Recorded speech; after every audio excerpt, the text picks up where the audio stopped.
Question में ये बोला था 1 मॉलिक्यूल ऑफ 3 PgL। अगर 1 मॉलिक्यूल ऑफ 3 PgL की बात कर रहे हैं तो कहाँ से कैलकुलेशन स्टार्ट करनी है? ग्लाइकोलाइसिस। ग्लाइकोलाइसिस जब चलता है 1 ग्लूकोज से तो PgL के जो मॉलिक्यूल बनते हैं वो 2 बनते हैं। आप लोगों को 1 मॉलिक्यूल से कैलकुलेशन करनी थी। कितना आंसर आया? क्या आया? या तो 19 या फिर 20। हाँ मुझे पता है, वीडियो चालू ही नहीं किया तो कहाँ से आएगा बच्चे।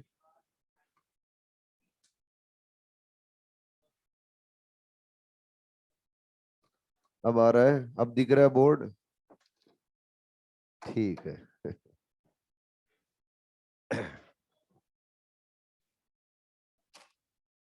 हमने लिया था क्या? 1 मॉलिक्यूल ऑफ 3 PgAl, यही था।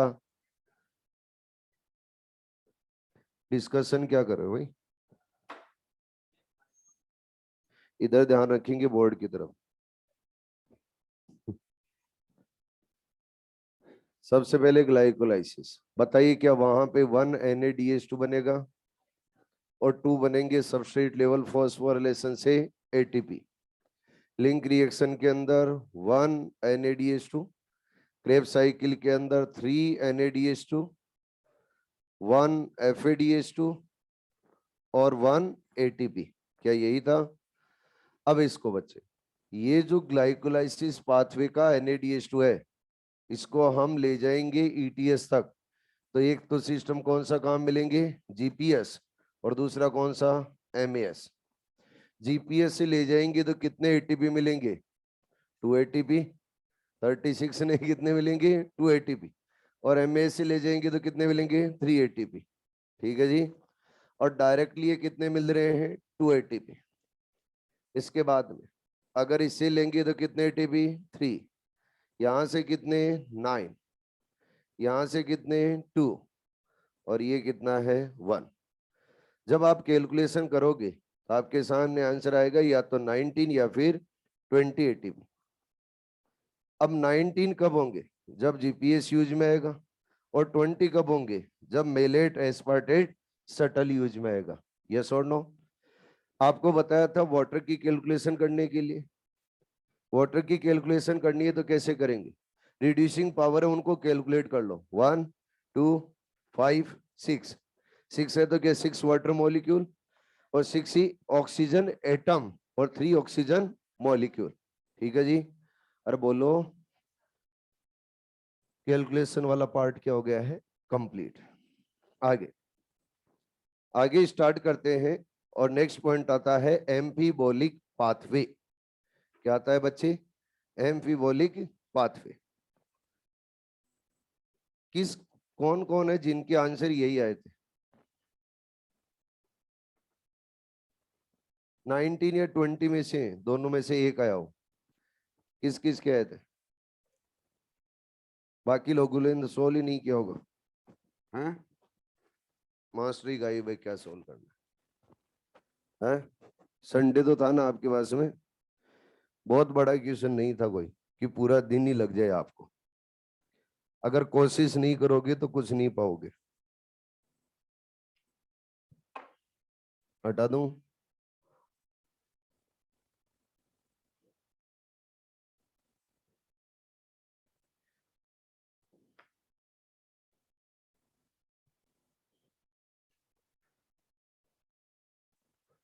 एम्फीबोलिक पाथवे। एम्फीबोलिक पाथवे क्या है, इसके बारे में समझते हैं। जब हम बच्चों एरोबिक रेस्पिरेशन रन करते हैं तो एरोबिक रेस्पिरेशन के अंदर हमने 1 ग्लूकोज मॉलिक्यूल को यूज में लेके देखा है। और 1 ग्लूकोज मॉलिक्यूल का जब हम ऑक्सीडेशन करते हैं तो क्या क्या बनते हैं, हमने सारी कैलकुलेशन और सारा सब कुछ हमने समझ रखा है। तो सबसे पहले हम बात करेंगे कार्बोहाइड्रेट के बारे में। ये मैंने यहाँ पे लिखा है बच्चे, कार्बोहाइड्रेट।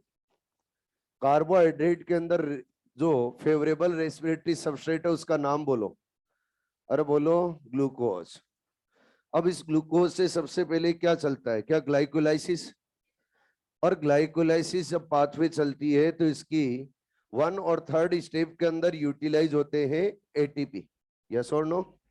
और फिर आगे हम इससे बनाते हैं, वो बनाएंगे 3PGAL और क्या बनाएंगे DHAP, ये भी पता है आपको।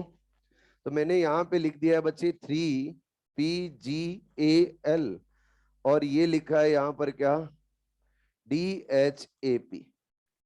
अब जो 3PGL है, 3PGL से आगे हम प्रोसेस को रन करते हैं तो आगे बनता है बच्चे 3PGA, ये भी पता है ना। हेलो, ये भी क्या ग्लाइकोलिसिस के ड्यूरिंग ही बनेगा। और जब 3PGA को आगे ले जाएंगे तो क्या बच्चे पायरविक एसिड बनेगा, और पायरविक एसिड, इस पायरविक एसिड से आगे ले जाएंगे तो क्या बनेगा एसिटाइल कोएंजाइम ए, ठीक है।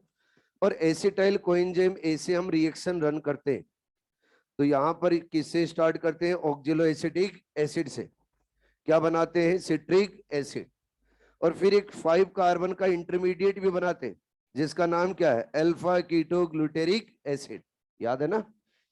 अब बच्चों अल्फा कीटो ग्लूटेरिक एसिड से आगे हम एक कंपाउंड बनाते हैं जिसका नाम है सक्सिनाइल कोएंजाइम ए, याद है ना। अब सक्सिनाइल कोएंजाइम ए से आगे वापस रिएक्शन रन करते हैं तो क्या बन जाता है ऑक्जेलो एसिटिक एसिड।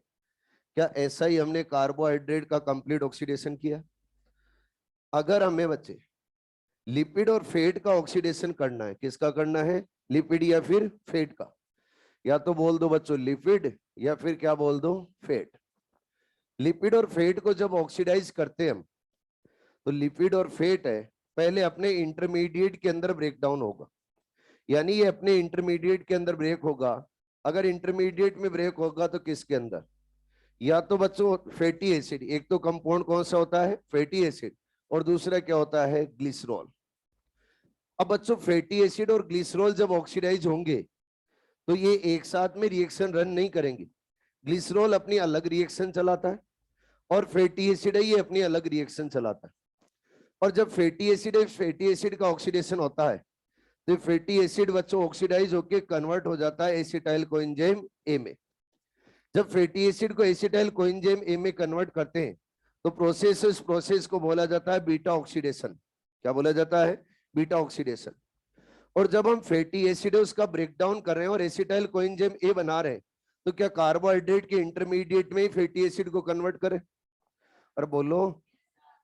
अब देखो जब एसिटाइल कोएंजाइम ए हमने बनाया फैटी एसिड से तो कैटाबोलिज्म किया है या एनाबोलिज्म किया है, कैटाबोलिज्म, ठीक है जी। हम ग्लिसरॉल, इस ग्लिसरॉल का भी ऑक्सीडेशन करेंगे तो ये भी एक अपनी सेपरेट रिएक्शन को रन करेगा और ये ग्लिसरॉल बच्चे कन्वर्ट होता है 3PGL में, किसके अंदर कन्वर्ट होता है 3PGL। जब ये 3PGL के अंदर कन्वर्ट हो रहा है तो बताइए क्या ग्लिसरॉल का भी ब्रेकडाउन हो रहा है, तो कैटाबोलिज्म हो रहा है या एनाबोलिज्म, कैटाबोलिज्म। तो यहां पर भी क्या हो रहा है बच्चे कैटाबोलिज्म। अब देखो हम ये बोल सकते हैं कि फैट और लिपिड है, ये फैट और लिपिड यहाँ पर प्योरली ऑक्सीडाइज नहीं हो पाएंगे। क्यों नहीं हो पाएंगे बच्चों, जब भी फैट और लिपिड का हम ऑक्सीडेशन करते हैं तो डायरेक्टली ऑक्सीडाइज नहीं होते, सबसे पहले फैट और लिपिड कार्बोहाइड्रेट के इंटरमीडिएट के अंदर कन्वर्ट होते हैं और कार्बोहाइड्रेट के इंटरमीडिएट में कन्वर्ट होकर फिर इनका क्या होता है कंप्लीट ऑक्सीडेशन।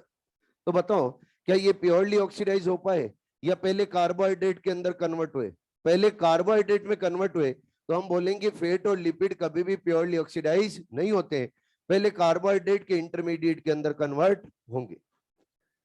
अब बात आती है कि अगर हम ग्लूकोज, उस ग्लूकोज का ब्रेकडाउन कर रहे हैं और ग्लूकोज है उस ग्लूकोज के ब्रेकडाउन से आगे जो इंटरमीडिएट बने और इंटरमीडिएट बनते बनते सेल के अंदर रिक्वायरमेंट हुई कि कोई लिपिड का सिंथेसिस करना है। अगर एसिटाइल कोएंजाइम ए तक ब्रेकडाउन करते हुए पहुंचे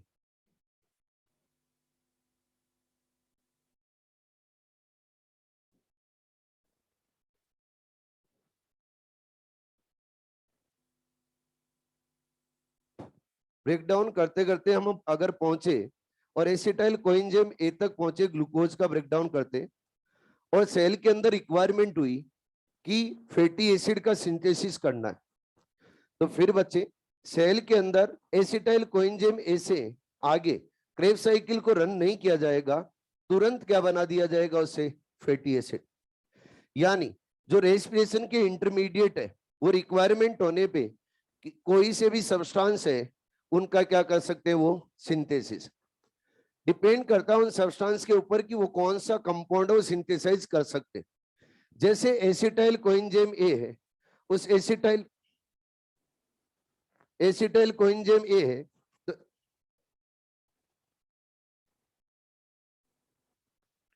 एसिटाइल कोएंजाइम ए है, तो ये एसिटाइल कोएंजाइम फॉर्म हुआ और रिक्वायरमेंट हुई फैटी एसिड सिंथेसाइज करने की, तो यहां से बच्चे रिवर्स रिएक्शन चलेगी और रिवर्स रिएक्शन चल के क्या बन जाएगा, फैटी एसिड। जब एसिटाइल कोएंजाइम ए से फैटी एसिड वापस बन रहा है तो बताओ क्या हो रहा है, एनाबोलिज्म या कैटाबोलिज्म, एनाबोलिज्म। तो ड्यूरिंग रेस्पिरेशन एनाबोलिज्म भी होता है और क्या होता है, कैटाबोलिज्म भी। इसलिए इस रेस्पिरेशन प्रोसेस को क्या बोल दिया जाता है, एम्फीबोलिक प्रोसेस। और जब कार्बोहाइड्रेट, फैट और प्रोटीन है, इन तीनों का हम ब्रेकडाउन करते हैं तो ये क्या चलती है, पाथवे। और इंटरमीडिएट वो रिफॉर्म भी करते जाते हैं, रीसिंथेसिस भी करते जाते हैं कंपाउंड्स का। तो यहाँ पे ब्रेकडाउन भी हो रहा है, रीसिंथेसिस भी हो रहा है। तो पाथवे को नाम क्या दे दिया जाएगा, एम्फीबोलिक पाथवे। अब बच्चों अगर रिक्वायरमेंट हुई ग्लिसरॉल सिंथेसिस की, तो जब 3PGL बनता है ग्लूकोज से और रिक्वायरमेंट है ग्लिसरॉल सिंथेसाइज करने की, तो यहां से रिवर्स रिएक्शन चल के क्या बन जाता है, ग्लिसरॉल। तो क्या यहां पर भी एनाबोलिज्म हो रहा है, अरे बोलो। बात करते हैं बच्चे प्रोटीन की। जब हम प्रोटीन की बात करते हैं तो प्रोटीन और प्रोटीन की मोनोमर क्या होता है, प्रोटीन का मोनोमर होता है बच्चे अमाइनो एसिड। तो जब भी हम प्रोटीन का ब्रेकडाउन करेंगे तो हमें मिलेंगे अमाइनो एसिड्स। और आप सभी जानते हो मोर देन 300 टाइप के अमाइनो एसिड्स प्रेजेंट होते हैं, लेकिन उनमें से प्रोटीन सिंथेसिस के लिए जो रिक्वायर्ड अमाइनो एसिड्स है उनके ओनली जो नंबर है वो कितने हैं, 20। उन 20 अमाइनो एसिड्स को यूज में लिया जाता है और 20 अमाइनो एसिड की सीक्वेंस को चेंज करके क्या बनाए जाते हैं, डिफरेंट टाइप ऑफ प्रोटीन। ये भी आप अच्छे से जानते हो। अगर बच्चों अमाइनो एसिड है तो मैं प्रोटीन, उस प्रोटीन का अगर ब्रेकडाउन करना चाहता हूं तो क्या करना पड़ेगा, क्या पेप्टाइड बॉन्ड को ब्रेक करना पड़ेगा। जब पेप्टाइड बॉन्ड को ब्रेक करेंगे तो अमाइनो एसिड बनेंगे। अब अमाइनो एसिड्स के अंदर मैक्सिमम अमाइनो एसिड है, जब उनका ब्रेकडाउन होता है तो ये मैक्सिमम अमाइनो एसिड तो बच्चों कन्वर्ट हो जाते हैं किसके अंदर, एसिटाइल कोएंजाइम ए में। यानी एसिटाइल कोएंजाइम ए में कन्वर्ट हो रहे हैं, यानी प्रोटीन और प्रोटीन भी प्योरली ऑक्सीडाइज नहीं हो सकता। पहले वो कार्बोहाइड्रेट के इंटरमीडिएट के अंदर कन्वर्ट होता है और उसके बाद में उसका बच्चे कंप्लीट ऑक्सीडेशन हो पाता है। अगर बच्चों एसिटाइल कोएंजाइम ए तक पहुंचा तो बताओ क्या हुआ, कैटाबोलिज्म या एनाबोलिज्म, अरे बोलो कैटाबोलिज्म। कैटाबोलिज्म हुआ, लेकिन रिक्वायरमेंट होने पे यही एसिटाइल कोएंजाइम ए, यही एसिटाइल कोएंजाइम ए बच्चों वापिस अमाइनो एसिड का रीसिंथेसिस कर सकता है। अगर रीसिंथेसिस कर सकता है तो बताओ क्या एनाबोलिज्म भी हो रहा है, अरे बोलो क्या हो सकता है, एनाबोलिज्म। ये तो मैंने मैक्सिमम एसिटाइल कोएंजाइम ए के बारे में बताया। कुछ स्पेशल टाइप के एसिटाइल अमाइनो एसिड के बारे में बात करते, मैंने ये मैक्सिमम अमाइनो एसिड के बारे में बताया, सॉरी ये मैंने मैक्सिमम अमाइनो एसिड के बारे में बताया कि जब भी मैक्सिमम अमाइनो एसिड का ऑक्सीडेशन होगा तो किसके अंदर कन्वर्ट होंगे, एसिटाइल कोएंजाइम में, और फिर बच्चों क्या चलेगी, क्रेब्स साइकिल। लेकिन कुछ अमाइनो एसिड ऐसे होते हैं जो ग्लाइकोलिसिस पाथवे के इंटरमीडिएट में कन्वर्ट होते हैं। सबसे पहला आप लोगों ने नाम सुना होगा ग्लाइसिन, सुना है क्या। ग्लाइसिन के अलावा बच्चों एक नाम है सेरिन, और सेरिन के अलावा एक नाम है सिस्टीन। तीनों नाम सुने। ये तीनों अमाइनो एसिड जब भी इनका ब्रेकडाउन होता है तो ये कन्वर्ट होते हैं बच्चे 3PGA के अंदर। किसके अंदर कन्वर्ट होते हैं, 3PGA। और 3PGA में कन्वर्ट होके ये फिर आगे की रिएक्शन को रन करते हैं। कहने का मतलब ये भी प्योरली ऑक्सीडाइज नहीं हो सकते, ये भी ग्लाइकोलिसिस पाथवे या फिर बोलो ग्लूकोज, उस ग्लूकोज का जब ब्रेकडाउन होता है तो उनके इंटरमीडिएट में कन्वर्ट होंगे और फिर इसका क्या होगा, ब्रेकडाउन। लेकिन जब ग्लूकोज का ब्रेकडाउन हो रहा है 3PGA बना और उस टाइम रिक्वायरमेंट हुई सेल के अंदर की ग्लाइसिन, सेरिन या सिस्टीन बनाना है, तो यहां से बच्चे क्या बनाया जा सकता है, ग्लाइसिन। यहां से क्या बनाया जा सकता है, सेरिन। और यहां से क्या बनाया जा सकता है, सिस्टीन। तो बताओ क्या कैटाबोलिज्म एनाबोलिज्म दोनों हो रहे, अरे बोलो। एक अमाइनो एसिड का और नाम सुना होगा आपने, एलेनिन। क्या है, एलेनिन। जब भी बच्चों एलेनिन उस एलेनिन अमाइनो एसिड का ऑक्सीडेशन होता है तो ये सबसे पहले किसके अंदर कन्वर्ट होगा, पायरुविक एसिड, और पायरुविक एसिड से आगे फिर प्रोसेस चलेगी। और जब रिक्वायरमेंट होती है और पायरुविक एसिड बना है तो इससे रिवर्स रिएक्शन चल के क्या बन जाता है, एलेनिन। तो बताओ क्या यहां पर भी कैटाबोलिज्म एनाबोलिज्म दोनों हो रहे? और बोलो, अगर मैं एसिडिक अमाइनो एसिड की बात करूं तो एसिडिक अमाइनो एसिड के अंदर एक आता है ग्लूटामिक एसिड, नाम सुना हो तो आपने। ग्लूटामिक एसिड, उस ग्लूटामिक एसिड का जब भी ऑक्सीडेशन होता है तो ये बच्चे कन्वर्ट होता है पहले किसके अंदर, अल्फा कीटो ग्लूटेरिक एसिड में, और अल्फा कीटो ग्लूटेरिक एसिड से फिर आगे की जो रिएक्शन है वो कंप्लीट होगी। अब अगर alpha keto glutaric acid Krebs cycle के ड्यूरिंग फॉर्म हुआ और उस टाइम ग्लूटामिक एसिड का सिंथेसिस करना है सेल में, तो ये अल्फा कीटो ग्लूटेरिक एसिड क्या बना सकता है बच्चे, ग्लूटामिक एसिड। तो बताओ क्या यहां पर भी कैटाबोलिज्म एनाबोलिज्म दोनों हो रहे? अरे बोलो बच्चों, समझ में तो आ रहा है ना आपको? आगे सक्सिनाइल कोएंजाइम, इसके बारे में तो आपने बहुत कुछ समझ रखा है। सक्सिनाइल कोएंजाइम, सक्सिनाइल कोएंजाइम क्या बच्चों क्लोरोफिल है, उस क्लोरोफिल ए का सिंथेसिस करता है, तो ये क्लोरोफिल ए सिंथेसिस के अंदर यूज में आता है। इसके अलावा जो साइटोक्रोम होती है, साइटोक्रोम प्रोटीन का नाम सुना आपने? साइटोक्रोम और साइटोक्रोम सिंथेसिस के अंदर भी किसका यूज किया जाता है, सक्सिनाइल कोएंजाइम ए। इसके अलावा बच्चे फाइटोक्रोम, क्या है, फाइटोक्रोम। ये फाइटोक्रोम एंड फाइटोक्रोम के सिंथेसिस के लिए भी किसकी रिक्वायरमेंट होगी, सक्सिनाइल कोएंजाइम ए की। अब आप मुझे बताओ, जब हम ये पाथवे पढ़ रहे हैं तो इसके अंदर क्या कैटाबोलिज्म एनाबोलिज्म दोनों हो रहे हैं? अरे बोलो, एक पॉइंट और समझ लो, आगे काम में आएगा आपके। जब हम एसिटाइल कोएंजाइम ए की बात करें तो एसिटाइल कोएंजाइम ए है, ये एक हार्मोन के सिंथेसिस में यूज में आता है, और उस हार्मोन का नाम है बच्चे जिब्रेलिक एसिड। क्या नाम है, जिब्रेलिक एसिड। अरे क्या नाम है, जिब्रेलिक एसिड, जिसको आप बोलते हो जिब्रेलिन। क्या बोलते हो, जिब्रेलिन। ये एनिमल हार्मोन नहीं है, कौन सा हार्मोन है, प्लांट हार्मोन। ठीक है जी, तो ये प्लांट हार्मोन एक है जिसका नाम क्या है, जिब्रेलिन और जिब्रेलिक एसिड। इसके सिंथेसिस के अंदर भी रेस्पिरेशन का इंटरमीडिएट यूज में आता है, और उसका नाम क्या है बच्चे, एसिटाइल कोएंजाइम ए। ठीक है जी। अब जब हम इस पूरी प्रोसेस को देख रहे हैं तो पूरी प्रोसेस के अंदर कैटाबोलिज्म एनाबोलिज्म दोनों हो रहे हैं, तो इस प्रोसेस को क्या नाम दिया गया, एम्पीबोलिक पाथवे। अब बच्चों यहां से क्वेश्चन क्या पूछा जाता है वो इंपॉर्टेंट है, और इसका एक ही फेमस क्वेश्चन बनता है। फेमस क्वेश्चन क्या बनता है, protein lipid and carbohydrate, protein lipid and carbohydrate तीनों का कनेक्टिंग लिंक क्या है, क्या होगा, एसिटाइल कोएंजाइम ए। सीधा सीधा है, क्या रहेगा, एसिटाइल कोएंजाइम ए।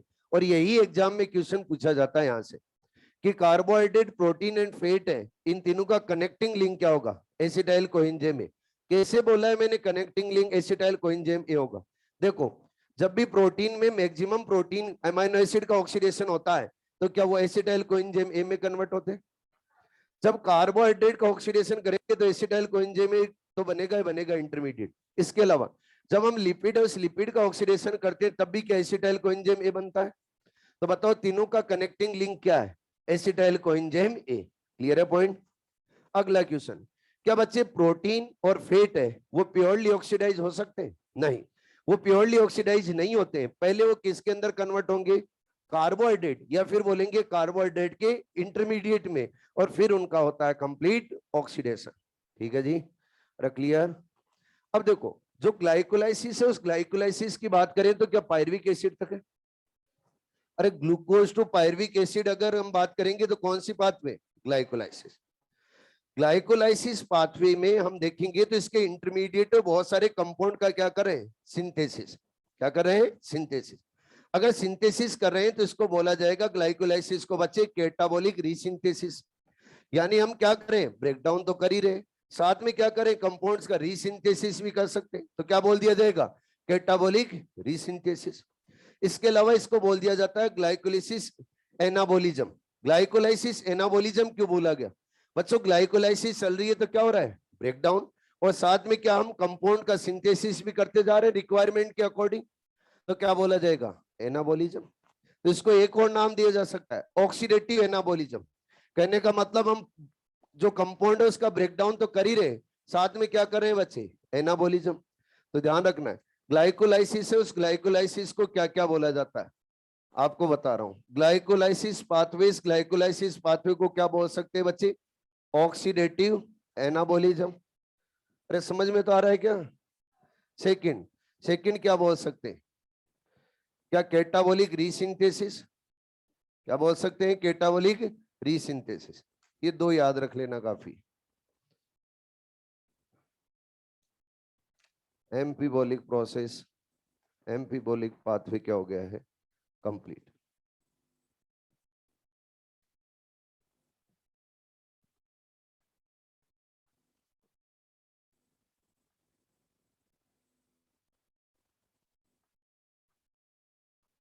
आपने 3 PGL से जब कैलकुलेशन स्टार्ट की तो मैंने क्या बोला था?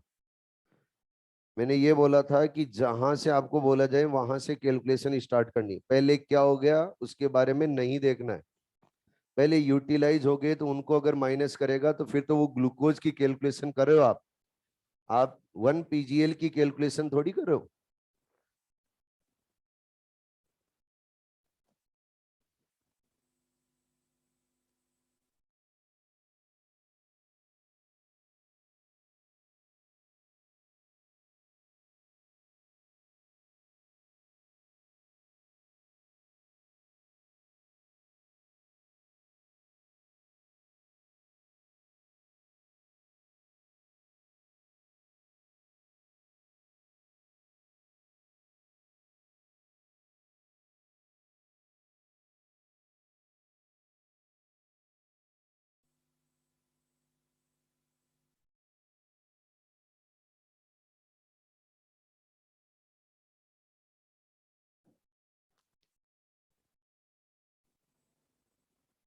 Anaerobic respiration. बच्चों हमने एरोबिक रेस्पिरेशन पढ़ा, और एरोबिक रेस्पिरेशन के अंदर जो टोटल स्टेप्स रिक्वायर्ड हैं वो कितनी है? 4। कौन कौन सी? Glycolysis, link reaction, Krebs cycle and ETS. ठीक है जी। एनारोबिक रेस्पिरेशन के अंदर और एरोबिक रेस्पिरेशन में दोनों में एक कॉमन पाथवे होती है, और उस कॉमन पाथवे का नाम क्या है? ग्लाइकोलाइसिस। और कुछ भी कॉमन नहीं होगा। एनसीईआरटी, उस एनसीईआरटी ने जो एनारोबिक रेस्पिरेशन है, इस एनारोबिक रेस्पिरेशन को 2 टाइप में डिवाइड कर रखा है। एक को बोल रखा है बच्चे लैक्टिक एसिड फर्मेंटेशन। क्या बोल रखा है? Lactic acid fermentation. और सेकंड है, टाइप है, वो दे रखा है अल्कोहल फर्मेंटेशन। कौन सा है बच्चे? Alcohol fermentation. अब देखो एक एक करके दोनों के बारे में बात करेंगे। सबसे पहले बात करेंगे हम लैक्टिक एसिड फर्मेंटेशन के लिए। ऊपर ध्यान दो सारे। लैक्टिक एसिड फर्मेंटेशन की अगर बात की जाए तो ये बेस्ट एग्जांपल इसका है वो लैक्टोबैसिलस बैक्टीरिया। नाम सुना होगा आपने। ये लैक्टोबैसिलस बैक्टीरिया है, वो बच्चे यूज में आता है मिल्क, उस मिल्क को कर्ड में कन्वर्ट करने के लिए। और डेयरी प्रोडक्ट्स हैं उनके अंदर ये बैक्टीरिया यूज में आता है। इसमें डेयरी प्रोडक्ट्स में लैक्टोबैसिलस बैक्टीरिया है। ये lactobacillus bacteria lactic acid fermentation करता है, और जब ये लैक्टिक एसिड फर्मेंटेशन करता है तो फिर ये बच्चों बनाता है लैक्टिक एसिड, जिससे मिल्क हो जाता है कन्वर्ट कर्ड में। लेकिन कैसे हो जाता है कर्ड में कन्वर्ट, वो समझते हैं। आप सभी जानते हो मिल्क, उस मिल्क के अंदर जो मोस्ट अबेंडेंट शुगर मिलती है उसका नाम है लैक्टोज। याद है? और बच्चे उसके अंदर जो प्रोटीन मिलती है उस प्रोटीन का नाम है केसिन प्रोटीन। ये भी याद होगा। अब देखो जब ये लैक्टोबैसिलस बैक्टीरिया मिल्क में जाएगा तो आप जानते हो कैसे जाएगा? जब भी हम मिल्क को कर्ड में कन्वर्ट करना चाहते हैं तो उसके अंदर थोड़ा सा कर्ड ऐड करते हैं। कई लोग उसको स्टार्टर बोलते हैं। ठीक है, अलग अलग नहीं। और अगर अपनी कॉमन लैंग्वेज में बात की जाए तो बोला जाता है जामन। यस और नो? अब जब बच्चों हम ऐड करते हैं, मेरे को तो पता, आपको तो पता नहीं होगा, जब बच्चों ऐड किया जाता है तो फिर क्या होगा? उस कर्ड के इनसाइड प्रेजेंट रहते हैं लैक्टोबैसिलस। वो लैक्टोबैसिलस बैक्टीरिया रेस्पिरेशन स्टार्ट करते हैं। लेकिन आप बोलोगे ग्लूकोज नहीं है सर, लैक्टोज तो है। और लैक्टोज क्या है? डाइसैकेराइड। तो लैक्टोज और लैक्टोज का पहले किया जाता है ब्रेकडाउन। जब लैक्टोज का ब्रेकडाउन करेंगे तो क्या ग्लूकोज मॉलिक्यूल अवेलेबल होंगे? और जब ग्लूकोज मॉलिक्यूल अवेलेबल रहेंगे तो फिर उन ग्लूकोज को वो यूज में लेगा, और यूज में लेके बच्चे उन ग्लूकोज मॉलिक्यूल का करेगा ब्रेकडाउन। और जब ब्रेकडाउन करेगा तो सबसे पहले चलेगी ग्लाइकोलाइसिस। ग्लाइकोलाइसिस से एंड प्रोडक्ट क्या बनाएंगे? Pyruvic acid. सभी को पता है। अब पायरुविक एसिड से एक स्टेप आगे और चलाएंगे और बना देंगे लैक्टिक एसिड। वो कंटिन्यूस बच्चों लैक्टोज को लैक्टिक एसिड में कन्वर्ट करा। किस में कन्वर्ट करा? लैक्टिक एसिड में। अगर एसिड में कन्वर्ट कर रहा हो कंटिन्यूस लैक्टोज को, तो फिर धीरे धीरे जो मिल्क है उस मिल्क की पीएच कैसी बनने लगेगी? एसिडिक। और जब एसिडिक बनने लगेगी तो फिर जो उसके अंदर केसिन प्रोटीन है उस केसिन प्रोटीन का हो जाएगा कोएगुलेशन। और जब कोएगुलेशन हो जाएगा तो आप बोलोगे क्या बन गया है? कर्ड। सिंपल है। कई बार क्या है, लोग बाग अपनी बॉडी बनाने के लिए बहुत मेहनत करते हैं, एक्सरसाइज करते हैं। और जो लोग ज्यादा एक्सरसाइज करते हैं, 7 पैक 8 पैक बनाने वाले जो लोग हैं, अगर ज्यादा एक्सरसाइज करेंगे तो उनकी मसल्स है, उन मसल्स के अंदर ऑक्सीजन डेफिशिएंसी क्रिएट हो जाती है। और जब ऑक्सीजन डेफिशिएंसी क्रिएट होती है तो फिर उसके बाद में क्या चलता है? Lactic acid fermentation. क्या चलेगा बच्चे? Lactic acid fermentation. अब लैक्टिक एसिड फर्मेंटेशन के अंदर हमने बोला कि पायरुविक एसिड से आगे क्या बनाएंगे? Lactic acid. तो आप बोलोगे सर एक स्टेप आगे बढ़ाने का क्या मतलब था? पायरुविक एसिड तक ही कंप्लीट कर देते इस फर्मेंटेशन को। लैक्टिक एसिड क्यों बना रहे हो? उसके पीछे एक रीजन है। जब हम बच्चे एरोबिक रेस्पिरेशन पढ़ रहे थे तो एरोबिक रेस्पिरेशन के ड्यूरिंग जितने भी NADH2 और FADH2 बन रहे थे उनको NAD+ और FAD+ में कन्वर्ट करने के लिए कहां ले जा रहे थे? ETS में। यस और नो? लेकिन ड्यूरिंग एनारोबिक रेस्पिरेशन कोई ETS नहीं चलता है। अगर ETS नहीं चलता है तो फिर NADH2 को NAD+ में कैसे कन्वर्ट करें? आप बोलोगे कहां बनता है? बनता है ना 6 नंबर स्टेप में ग्लाइकोलाइसिस। 6 नंबर स्टेप के अंदर क्या बनेगा? NADH2। अगर NAD+ अवेलेबल नहीं होगा तो बच्चे ग्लाइकोलाइसिस पाथवे को हम अगेन एंड अगेन रिपीट नहीं कर पाएंगे। तो NAD+ का अवेलेबल होना जरूरी है वापस। तो इस NADH2 को NAD+ में कन्वर्ट करना है। अगर कन्वर्ट करना है तो कैसे करना है? ETS नहीं है तो फिर रिएक्शन के इंटरमीडिएट को हाइड्रोजन देके हम रिएक्शन कंप्लीट करेंगे। और पायरुविक एसिड से आगे जब हम लैक्टिक एसिड बनाएंगे तो यही करेंगे। NADH2 के पास जो हाइड्रोजन है वो हाइड्रोजन पायरुविक एसिड को देंगे। पायरुविक एसिड का करेंगे रिडक्शन, और रिडक्शन करके उसको किस में कन्वर्ट कर देंगे बच्चे? लैक्टिक एसिड में। ठीक है जी? अरे बोलो। चलो वही समझते हैं। और सबसे पहला कौन सा समझ रहे हैं? Lactic acid fermentation. Lactic acid fermentation तो किससे स्टार्ट करें? ग्लूकोज से। अरे किससे स्टार्ट करने जा रहे हैं? ग्लूकोज से। ग्लूकोज, उस ग्लूकोज से हम आगे चलेंगे। तो बच्चों कुछ स्टेप आएंगे, उन स्टेप के अंदर हम बोलेंगे आगे जाके क्या बनेगा? फ्रक्टोज 1,6-bis-फॉस्फेट। यस और नो? और जब फ्रक्टोज 1,6-bis-फॉस्फेट तक आप पहुंचोगे तो क्या 2 ATP कंज्यूम हो जाएंगे? अरे बोलो, क्या बात है? समझ में नहीं आ रहा है क्या आपको? तो बोल क्यों नहीं रहे हो? शर्म आ रही है क्या? हैं? पहली बार पढ़ा रहा हूं क्या? तो फिर जब हम बात करेंगे स्टेप नंबर फर्स्ट तो क्या वहां पर 1 ATP कंज्यूम होगा? क्या स्टेप नंबर थर्ड में 1 ATP कंज्यूम होगा? टोटल कितने ATP? 2। डायरेक्ट लिख रहा हूं मैं, फिर से नहीं लिख रहा हूं पूरी प्रोसेस, आपको पता है इसलिए। फिर बच्चों आगे क्या करते हैं? आगे हम जो फ्रक्टोज 1,6-bis-फॉस्फेट है इससे हम बनाते हैं 3PGAL। यस और नो? और इस 3PGAL के मॉलिक्यूल कितने बनाते हैं? 2। क्या यही करते हैं? उसके बाद में आगे चलेंगे तो आगे बच्चे डायरेक्टली मैं सीधा जा रहा हूं, और आगे जा रहा हूं सीधा कहां पे? पायरुविक एसिड पे। कहां जा रहा हूं? Pyruvic acid. जब हम पायरुविक एसिड पे गए तो पायरुविक एसिड पे जाने से पहले और समझ लो, एक स्टेप और ले लो। पायरुविक एसिड से जाने पहले 3PGL किस में कन्वर्ट होता है? 1,3-bis-PGA में, है ना? और 1,3-bis-PGA में जब कन्वर्ट होता है तो यहां पर 2NAD से क्या बन जाते हैं बच्चे? 2NADH2।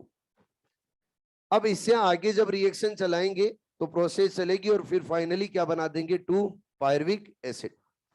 जब 2 पायरुविक एसिड तक जाएंगे तो टोटल क्या 4 एटीपी सिंथेसाइज होंगे, यानी 4 एडीपी है, उन 4 एडीपी से यहां पे क्या बन जाएंगे 4 एटीपी।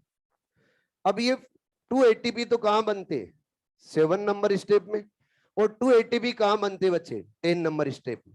ठीक है जी, तो ये कौन सी स्टेप है, 6 के बाद में कौन सी आएगी, 7 के अंदर क्या किया जाता है, 1 3 20 पीजीए को 3 पीजीए में कन्वर्ट कर दिया जाता है, फिर 3 पीजीए से 2 पीजीए में, 2 पीजीए को किस में, 2 पीईपी के अंदर, और 2 पीईपी को किसके अंदर, पायरुविक एसिड में, है ना।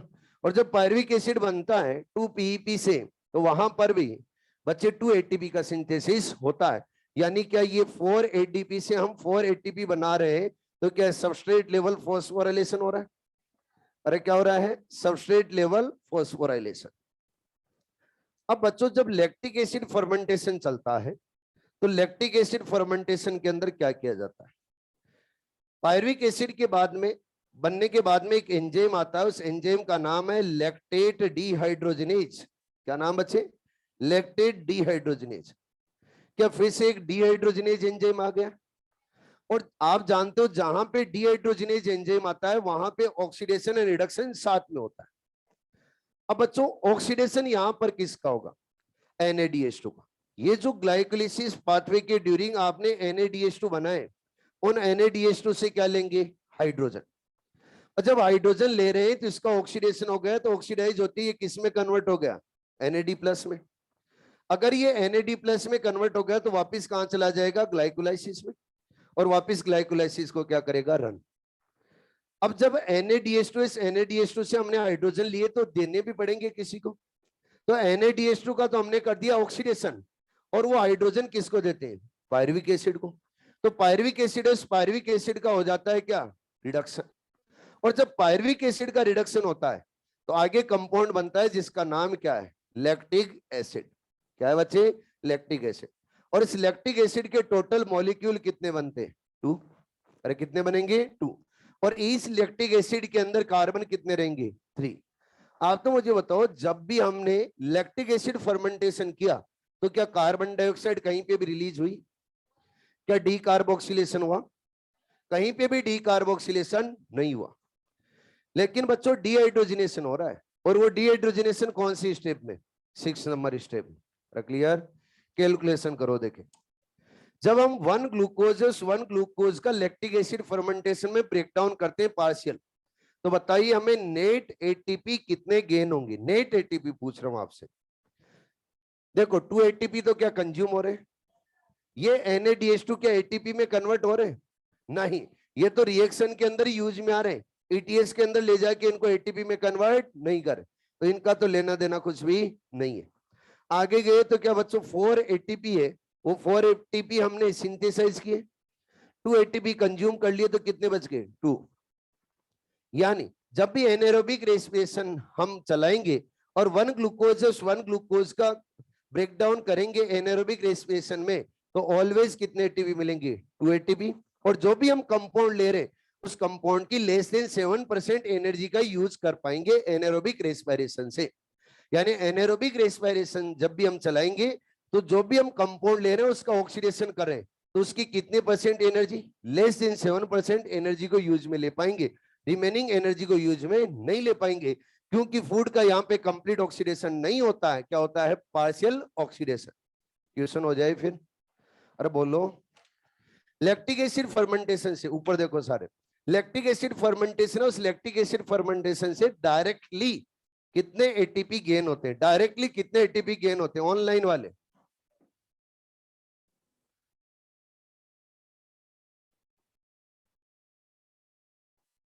ऑनलाइन वाले डायरेक्टली कितने एटीपी गेन होते हैं, डायरेक्टली तो कितने होंगे, 4, लेकिन नेट गेन कितने होंगे, 2। ठीक है ना। अगला क्वेश्चन सोच समझ के आंसर देना। लैक्टिक एसिड फर्मेंटेशन के during final hydrogen acceptor, lactic acid fermentation के ड्यूरिंग फाइनल हाइड्रोजन एक्सेप्टर क्या है, पायरुविक एसिड। क्या नजर आ रहा आपको, जब बच्चे NADH2 इस NADH2 से हाइड्रोजन दिए तो हमने किसको दिए, पायरुविक एसिड। पायरुविक एसिड को हाइड्रोजन देके क्या रिएक्शन को कंप्लीट कर रहे? जब हम चला रहे थे क्या एरोबिक, तो वहां पे फाइनल हाइड्रोजन को कौन एक्सेप्ट करा था? ऑक्सीजन। और ऑक्सीजन फाइनली हाइड्रोजन को एक्सेप्ट करके क्या रिएक्शन को कंप्लीट कर रहा था? यहां पे रिएक्शन को कंप्लीट करने के लिए फाइनली हाइड्रोजन को एक्सेप्ट कौन करा है? Pyruvic acid. ठीक है, ये क्लियर हो गया है। अब देखो, जब हम एरोबिक रेस्पिरेशन पढ़ रहे थे, तो एरोबिक रेस्पिरेशन में हम ग्लूकोज से रिएक्शन को स्टार्ट कर रहे थे और बच्चे ऑक्सीजन पे ले जाके कंप्लीट कर रहे थे। क्या ऑक्सीजन और ऑक्सीजन जब भी हाइड्रोजन एक्सेप्ट कर रहा था, तो ऑक्सीजन क्या एक्सटर्नल हाइड्रोजन एक्सेप्टर था? रिएक्शन के अंदर एक्सटर्नल हाइड्रोजन एक्सेप्टर था। तो टू मॉलिक्यूल्स के बिटवीन एरोबिक रेस्पिरेशन चलता है, ग्लूकोज और किसके बीच में बच्चे? ऑक्सीजन। तो उसको नाम दिया जाएगा इंटरमोलिकुलर रेस्पिरेशन। क्या बोला जाता है? Intermolecular respiration. जब आप बच्चों लैक्टिक एसिड फर्मेंटेशन पढ़ रहे हो या कोई सा भी एनारोबिक रेस्पिरेशन पढ़ोगे, तो उसके अंदर आप देखोगे तो एक ही मॉलिक्यूल है, वो रिएक्शन कंप्लीट कर रहा है, उसी मॉलिक्यूल का इंटरमीडिएट है, वो हाइड्रोजन एक्सेप्ट करके क्या रिएक्शन को कंप्लीट कर रहा है। तो एक सिंगल मॉलिक्यूल रिएक्शन को कंप्लीट कर रहा है, तो क्या बोला जाएगा? Intramolecular respiration. अब तो अच्छे से क्लियर है। एक क्वेश्चन और, फिर तैयार हो? और मैं गारंटी के साथ बोल रहा हूं, अब की बार आप आंसर गलत दोगे। पहले ही आपको चैलेंज कर रहा हूं, ऑनलाइन वालों को भी। During lactic acid fermentation, final hydrogen donor,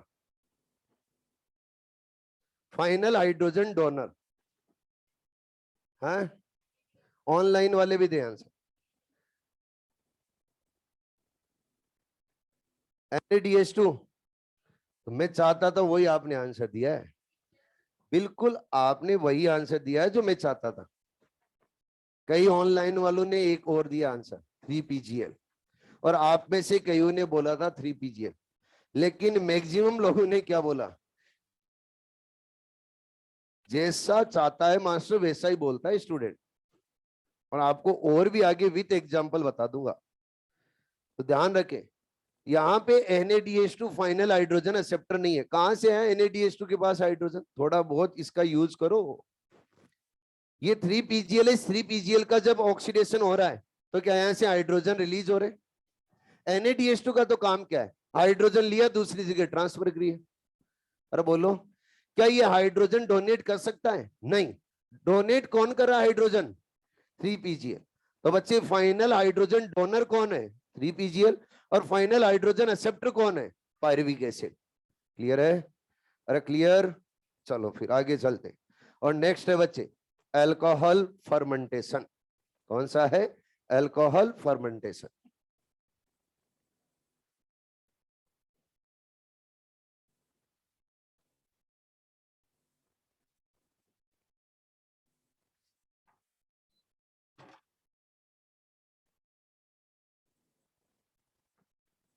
हो गया? चलो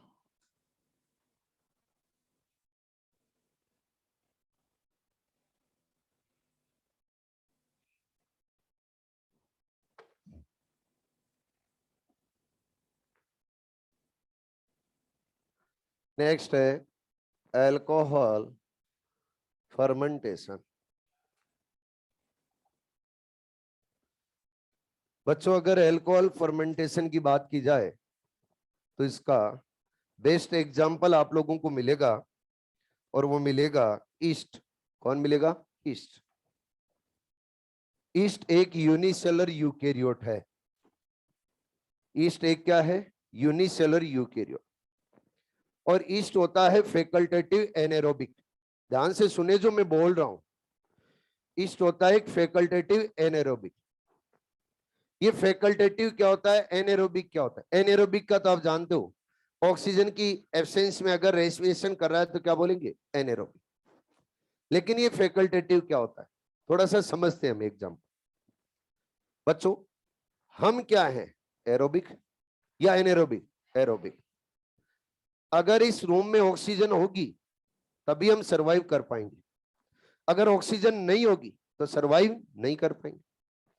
क्यों? क्योंकि अपने लिए रेस्पिरेशन करने के लिए ऑक्सीजन रिक्वायर्ड है, कंपल्सरी है।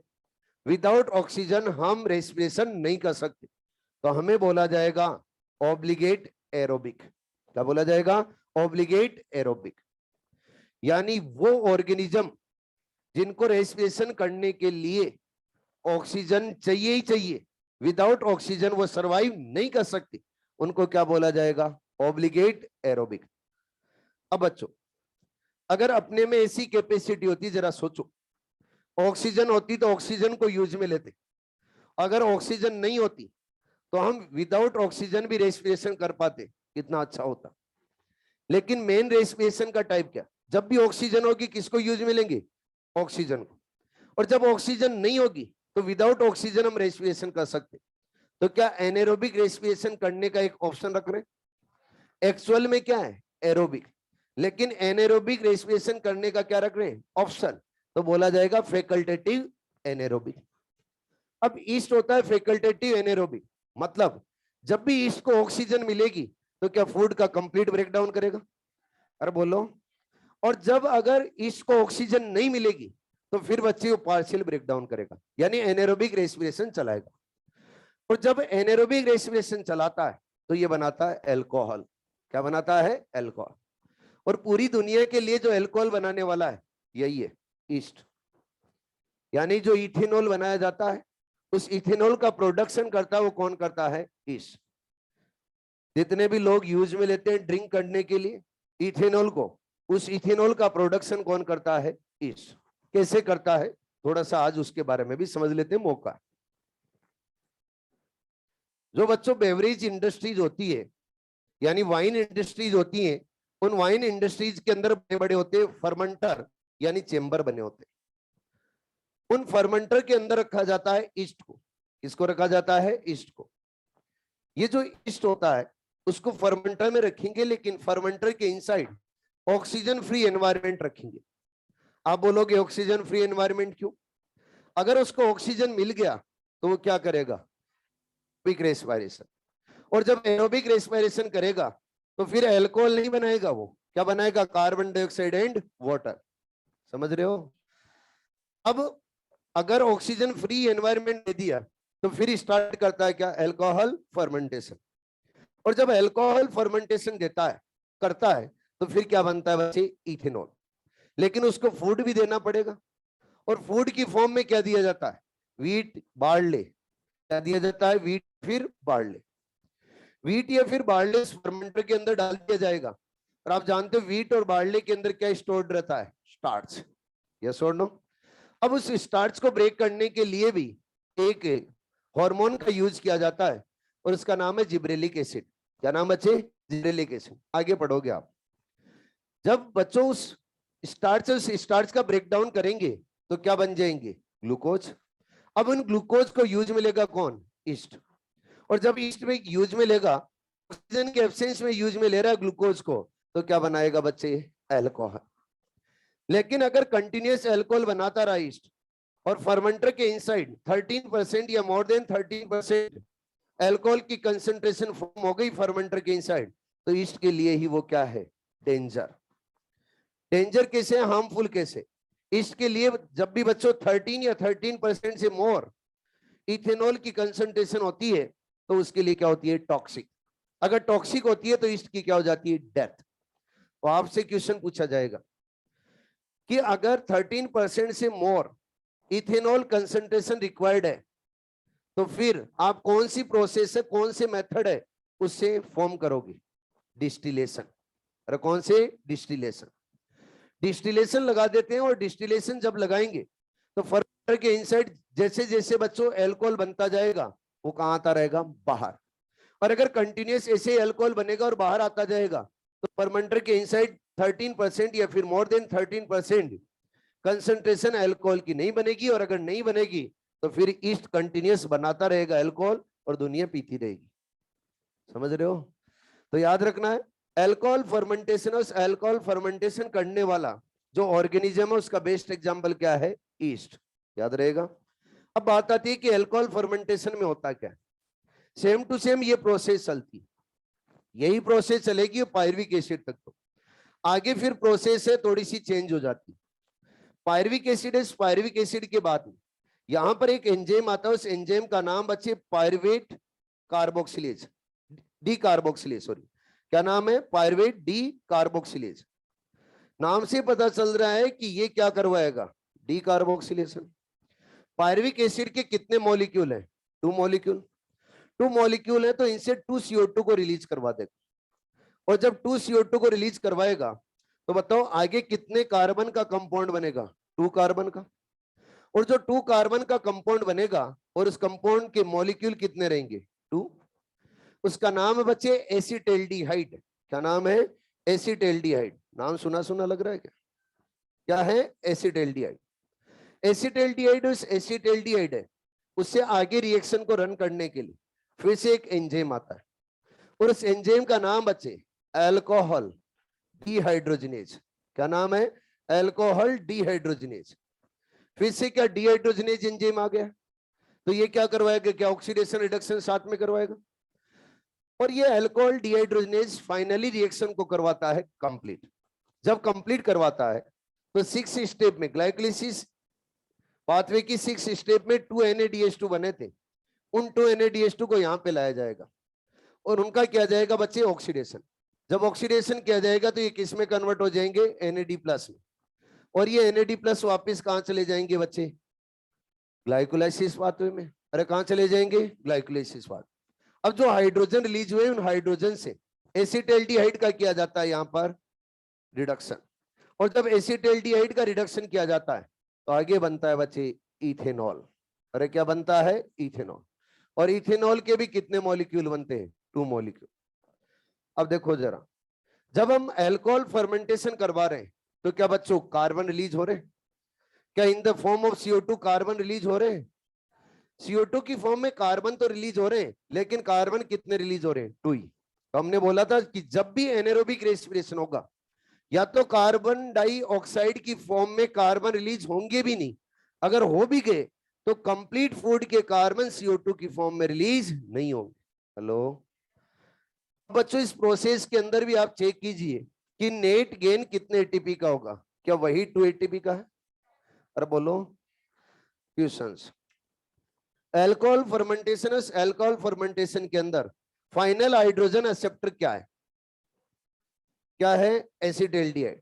देखो जब NADH2 का ऑक्सीडेशन हो रहा है तो हाइड्रोजन को एक्सेप्ट कौन करा है, एसिटाल्डिहाइड। यानी final hydrogen acceptor alcohol fermentation का कौन रहेगा, एसिटाल्डिहाइड। अरे समझ में तो आ रहा है क्या, आगे फाइनल हाइड्रोजन डोनर है क्या, 3PGL। यस, क्या रहेगा, 3PGL। तो दोनों के अंदर हाइड्रोजन डोनर रहेगा वो तो सेम रहेगा, लेकिन हाइड्रोजन एक्सेप्टर होंगे, वो क्या होंगे, डिफरेंट। लैक्टिक एसिड फर्मेंटेशन के अंदर फाइनल हाइड्रोजन एक्सेप्टर कौन होगा, पायरुविक एसिड। और अल्कोहल फर्मेंटेशन के अंदर एसिटाल्डिहाइड। याद रहेगा। अरे बोलो बच्चों, अगला क्वेश्चन। क्वेश्चन ये बनता है नेक्स्ट कि ये जो आपके सामने मैंने फ्लो चार्ट बनाया, मैंने तो अलग अलग बनाया, लेकिन एनसीईआरटी एक ही बनाती है, जो आपके मॉड्यूल में भी दे रखा है। एनसीईआरटी के अंदर सिंगल फ्लो चार्ट की फॉर्म में आप लोगों को लैक्टिक एसिड फर्मेंटेशन और अल्कोहल फर्मेंटेशन दिखाया गया, यानी पायरुविक एसिड से अलग अलग कर दिया। एक तो क्या चला दिया, लैक्टिक एसिड फर्मेंटेशन, और दूसरा क्या चला दिया बच्चे, अल्कोहल फर्मेंटेशन। क्या किया जाता है, एंजाइम, उन एंजाइम को बच्चे यहाँ पे गायब करके ABC लिख दिए जाते हैं, ABC लिख दिए जाते हैं। इसके अलावा जो कंपाउंड बन रहे इंटरमीडिएट पायरुविक एसिड के बाद में, उनको भी हटा के क्या लिखा जाता है, ABC, और फिर आपसे आइडेंटिफाइड करवाया जाता है। आराम से आइडेंटिफाइड कर सकते हो आप। अगर बच्चों लैक्टिक एसिड फर्मेंटेशन चलेगा तो पायरुविक एसिड के बाद में एक स्टेप चलेगी, अरे बोलो। लेकिन अल्कोहल फर्मेंटेशन जब कंप्लीट होगा तो क्या 2 स्टेप कंप्लीट होगी, यानी जब अल्कोहल फर्मेंटेशन चलेगा तो पायरुविक एसिड के बाद में कितनी स्टेप और चलेगी, 2। लेकिन लैक्टिक एसिड फर्मेंटेशन के अंदर सिंगल। उसके बाद में जब हम अल्कोहल फर्मेंटेशन कंप्लीट करवाते हैं तो फाइनली जो एंजाइम यूज में आता है उसका नाम क्या है, अल्कोहल डीहाइड्रोजिनेज। और जब हम लैक्टिक एसिड फर्मेंटेशन करवाते हैं तो क्या नाम है, लैक्टेट डीहाइड्रोजिनेज। क्लियर। अब अगला पॉइंट ये आता है कि जब अल्कोहल फर्मेंटेशन चलता है तो डी कार्बोक्सिलेशन कहां पे होता है, ये भी याद रखना है। पायरुविक एसिड से क्या बनता है, जब एसिटाल्डिहाइड, तब क्या होता है, डी कार्बोक्सिलेशन। और एंजाइम कौन सा आता है, पायरुवेट डी कार्बोक्सिलेज। ठीक है जी।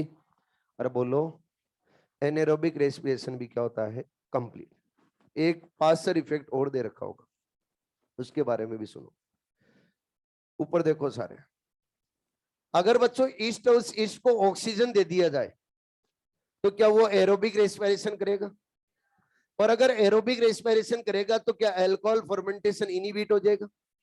और बोलो, तो due to presence of oxygen alcohol fermentation को अगर इनहिबिट कर दिया जाए तो उस इफेक्ट को क्या बोला जाता है? Passer effect.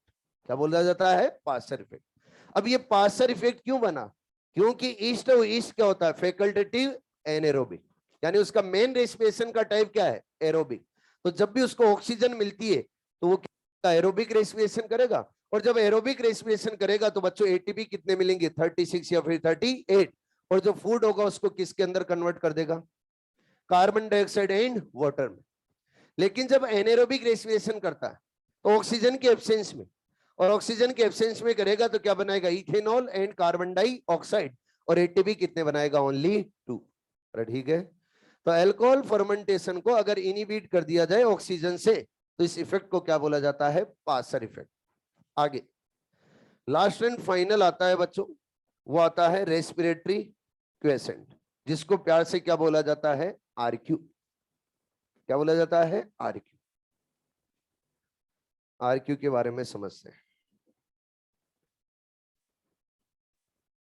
समझ में तो आ रहा है ऑनलाइन वालों?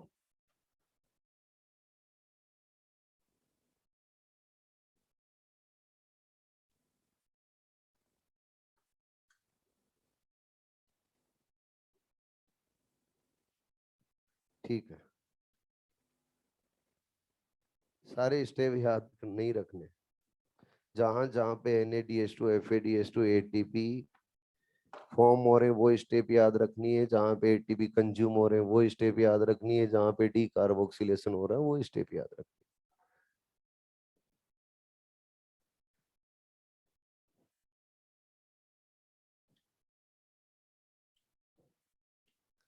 चलो रेस्पिरेशन को कंप्लीट करते हैं और स्टार्ट करते हैं एंजाइम। आरक्यू। आरक्यू डिपेंड करता है बच्चे रेस्पिरेटरी सबस्ट्रेट के ऊपर। आरक्यू वैल्यू किसके ऊपर डिपेंड करेगी? रेस्पिरेटरी सबस्ट्रेट, यानी कौन सा respiratory substrate during respiration use में ले रहे हो उसी के ऊपर आरक्यू वैल्यू डिपेंड करती है। लेकिन आरक्यू कैलकुलेट करने के लिए एक फॉर्मूला होता है, और फॉर्मूला आप लोगों को याद रखना है। फॉर्मूले के अंदर होता है volume of carbon dioxide evolve upon volume of oxygen consumed, यानी जो ऑक्सीजन कंज्यूम कर रहे हो वो तो कहां रखनी है? नीचे, और जो कार्बन डाइऑक्साइड रिलीज कर रहे हो वो कहां रखनी है? ऊपर। इन दोनों का अगर रेशियो निकाल लेंगे तो उस रेशियो को क्या बोला जाएगा? आरक्यू। क्या बोला जाएगा? आरक्यू। और ये आरक्यू किसके ऊपर डिपेंड करता है? Respiratory substrate. चलो फिर एक एक करके निकालते। सबसे पहले हम कंप्लीट ऑक्सीडेशन कर रहे हैं ग्लूकोज का, और अगर ग्लूकोज का कंप्लीट ऑक्सीडेशन कर रहे हैं तो रिएक्शन कैसी बनती है? C6H12O6 plus 6H2O plus 6O2, 6CO2 plus 12H2O plus 686 kilo calorie energy. ठीक है, अरे क्या यही होता है? आरक्यू वैल्यू निकालो। आरक्यू वैल्यू क्या होगी? वॉल्यूम ऑफ CO2 इवॉल्व, क्या 6? वॉल्यूम ऑफ O2 कंज्यूम, क्या 6? क्या हो गई? 1। तो जब भी हम ग्लूकोज का कंप्लीट ब्रेकडाउन करते हैं तो आरक्यू वैल्यू क्या रहेगी? 1। आपसे पूछा जाए एरोबिक रेस्पिरेशन के अंदर अगर ग्लूकोज को कंप्लीट उसका क्या किया जा रहा है? ब्रेकडाउन, तो बताइए उसकी आरक्यू वैल्यू क्या रहेगी? तो क्या बताना है? 1। पार्शियल ऑक्सीडेशन की भी निकाल लेते हैं, एनारोबिक की भी। कैसे निकालेंगे सर? CO2 रिलीज, एक में होता है CO2 रिलीज, वो कौन सा है? Alcohol fermentation. अल्कोहल फर्मेंटेशन के अंदर क्या करते हैं? C6H12O6, जब इसका ब्रेकडाउन करते हैं तो क्या बचे? 2 मॉलिक्यूल ऑफ C2H5OH बनते हैं, और 2 रिलीज होते हैं CO2, और 59 किलो कैलोरी एनर्जी रिलीज होती है। निकालो आरक्यू वैल्यू क्या रहेगी? क्या आरक्यू वैल्यू इनफिनिट होगी? अरे बोलो बच्चे, केम प्लांट ऑन केम प्लांट की भी आर की वैल्यू निकाली। केम प्लांट ऑन केम प्लांट को क्या सेक्युलेंट जीरोफाइट बोला जाता है? सेक्युलेंट जीरोफाइट क्यों बोला जाता है? क्योंकि ये वाटर डेफिशिएंसी में सरवाइव करते हैं और क्या वाटर को कंजर्व करके रखते हैं, वाटर को स्टोर्ड करके रखते हैं। और आप लोगों ने ये भी पढ़ रखा है इनके अंदर स्पेशल टाइप के स्टोमेटा प्रेजेंट रहते हैं जिनको बोलते हैं scoto active stomata. Scoto active stomata तो नाइट टाइम के अंदर तो रहेंगे ओपन और डे टाइम रहेंगे क्लोज।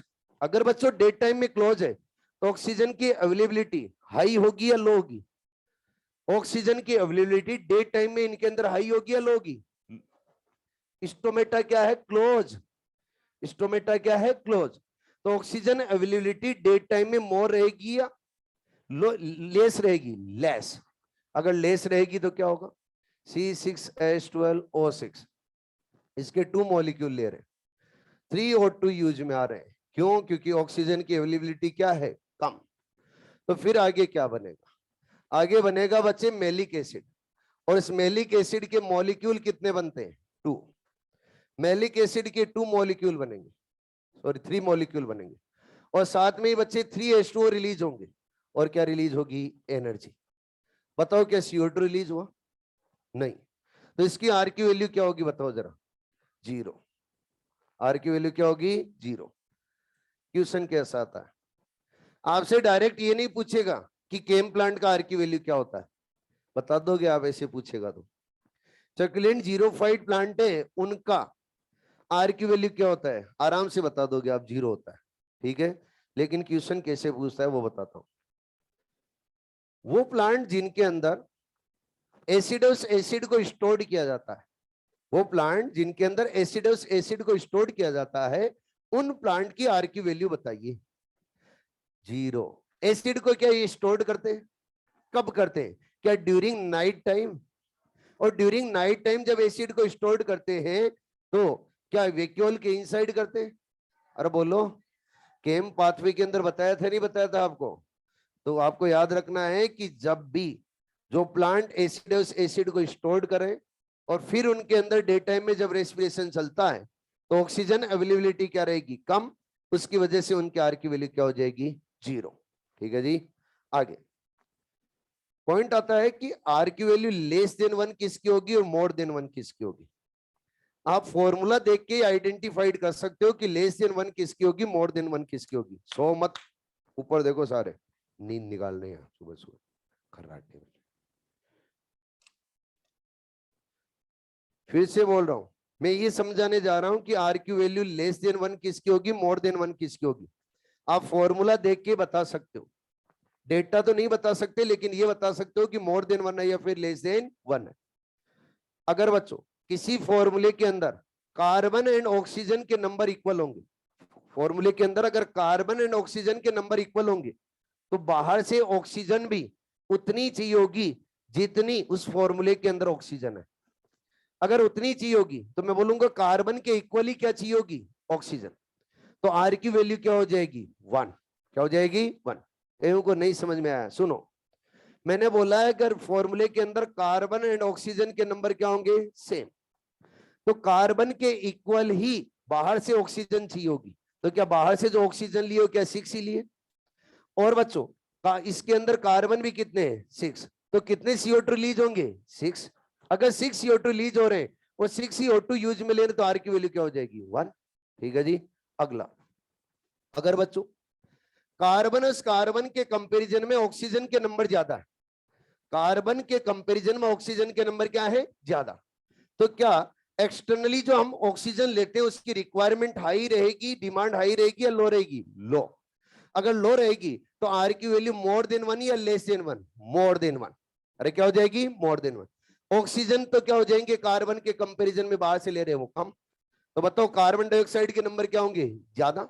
और ऑक्सीजन के नंबर होंगे कम। तो आर की वैल्यू क्या हो जाएगी? More than 1। ठीक है जी, अगला। अगर फॉर्मूले के अंदर कार्बन और ऑक्सीजन के नंबर को हम देखें तो कार्बन से ऑक्सीजन के नंबर अगर कम है तो बाहर से ऑक्सीजन की डिमांड ज्यादा होगी या कम होगी? ज्यादा। तो आर की वैल्यू क्या हो जाएगी? Less than 1। अरे क्या हो जाएगी? Less than 1। ठीक है, दिमाग में बैठा क्या कुछ? नहीं बेटा, फिर से रिपीट कर देता हूं, लेस देन 1 किसकी होगी? जिनके अंदर कार्बन के कंपैरिजन में ऑक्सीजन के नंबर क्या होंगे? कम। मोर देन 1 किसकी होगी? मोर देन 1 किसकी होगी? जिनके अंदर कार्बन और कार्बन नंबर के कंपैरिजन में ऑक्सीजन के नंबर क्या होंगे? कम। लेस देन 1 किसकी होगी? जिनके अंदर कार्बन और कार्बन के कंपैरिजन में ऑक्सीजन के नंबर क्या होंगे? ज्यादा। अरे ठीक है, अरे क्लियर विथ एग्जांपल समझाएंगे भी, लेकिन पहले यह भी बता दूं कि ये फॉर्मूला हर जगह अप्लाई नहीं होता है, कुछ एक्सेप्शन भी है, जैसे सुक्रोज। क्या? सुक्रोज। सुक्रोज के अंदर कार्बन और ऑक्सीजन के नंबर में आपको डिफरेंस मिलेगा, लेकिन उसकी आर की वैल्यू क्या रहेगी? 1।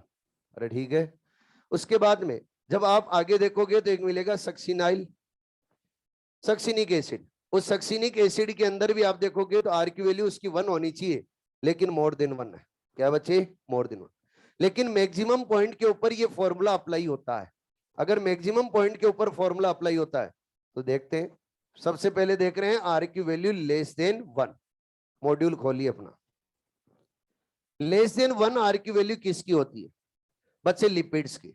लिपिड्स के अंदर एक एग्जांपल दे रखा होगा, ट्राइपाल्मिटिन दे रखा है, और ट्राइपाल्मिटिन की आपको रिएक्शन भी दे रखी होगी।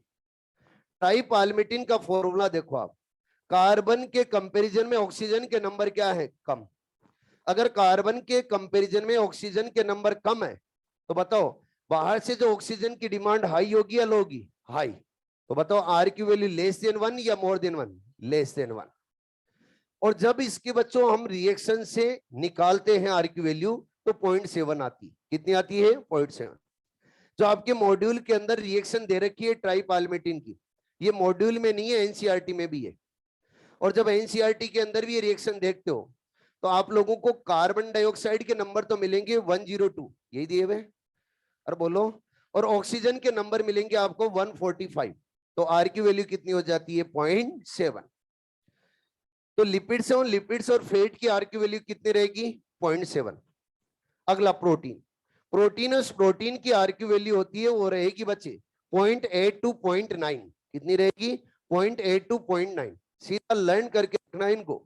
सीधा पूछा जाता है कि ट्राइपाल्मिटिन की आर की वैल्यू कितनी होती है, तो वहां कैलकुलेट करने नहीं बैठना है, बायोलॉजी है तो टिक करके आगे बढ़ना है। कितना? 0.7। प्रोटीन की पूछे तो कितनी बतानी है? 0.8 टू 0.9।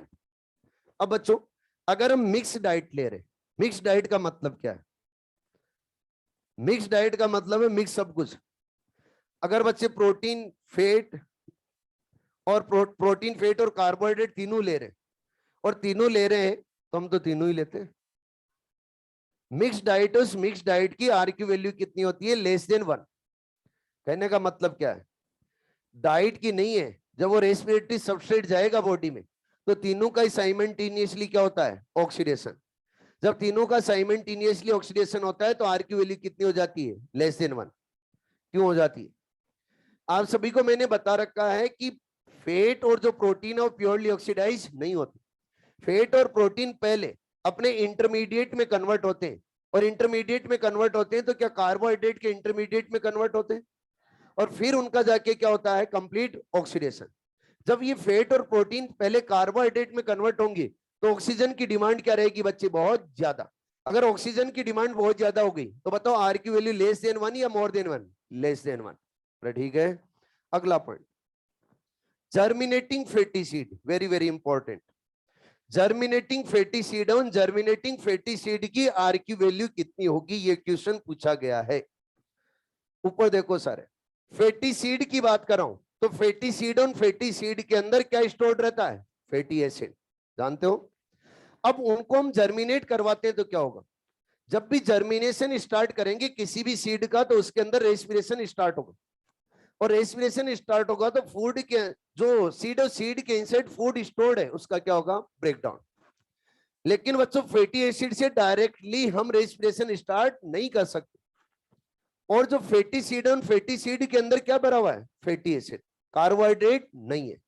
तो फैटी सीड के अंदर एक स्पेशल टाइप का आप लोगों को माइक्रोबॉडी बताया था, याद हो तो, क्या? ग्लाइऑक्सीसोम। वो ग्लाइऑक्सीसोम क्या करता है? क्या बच्चे फैटी एसिड को कार्बोहाइड्रेट में कन्वर्ट करता है? अगर आप पहले फैट को कार्बोहाइड्रेट में कन्वर्ट करोगे तो ऑक्सीजन की डिमांड हाई रहेगी या लो रहेगी? हाई। हाई ऑक्सीजन यूज में ले लिया, फिर उस कार्बोहाइड्रेट का आगे जाके और ब्रेक डाउन कर रहे हो, तो बताओ ऑक्सीजन की डिमांड बाहर से कम रहेगी या ज्यादा? ज्यादा। तो आर की वैल्यू लेस देन 1 या मोर देन 1? Less than 1। अरे क्या रहेगी? Less than 1। तो जर्मिनेटिंग फैटी सीड है, उन जर्मिनेटिंग फैटी सीड की आर की वैल्यू क्या होती है? Less than 1।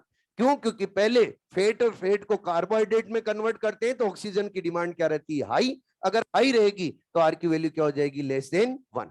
अरे ठीक है बच्चों, आगे नेक्स्ट पॉइंट आता है मोर देन 1 आर की वैल्यू। और मोर देन 1 आप लोगों को मिलेगी ऑर्गेनिक एसिड्स की। ऑर्गेनिक एसिड, उस ऑर्गेनिक एसिड के अंदर ऑक्जेलिक एसिड पहला दिया गया है। अब बच्चों ऑक्जेलिक एसिड के अंदर आप देखो, कार्बन के कंपैरिजन में ऑक्सीजन के नंबर क्या ज्यादा है? अरे कार्बन तो 1 है, ऑक्सीजन 2 है। नजर आ रहा है क्या? हेलो, इसका होल ट्वाइस है वैसे तो 2 कार्बन और ऑक्सीजन कितने? 4 है या नहीं है?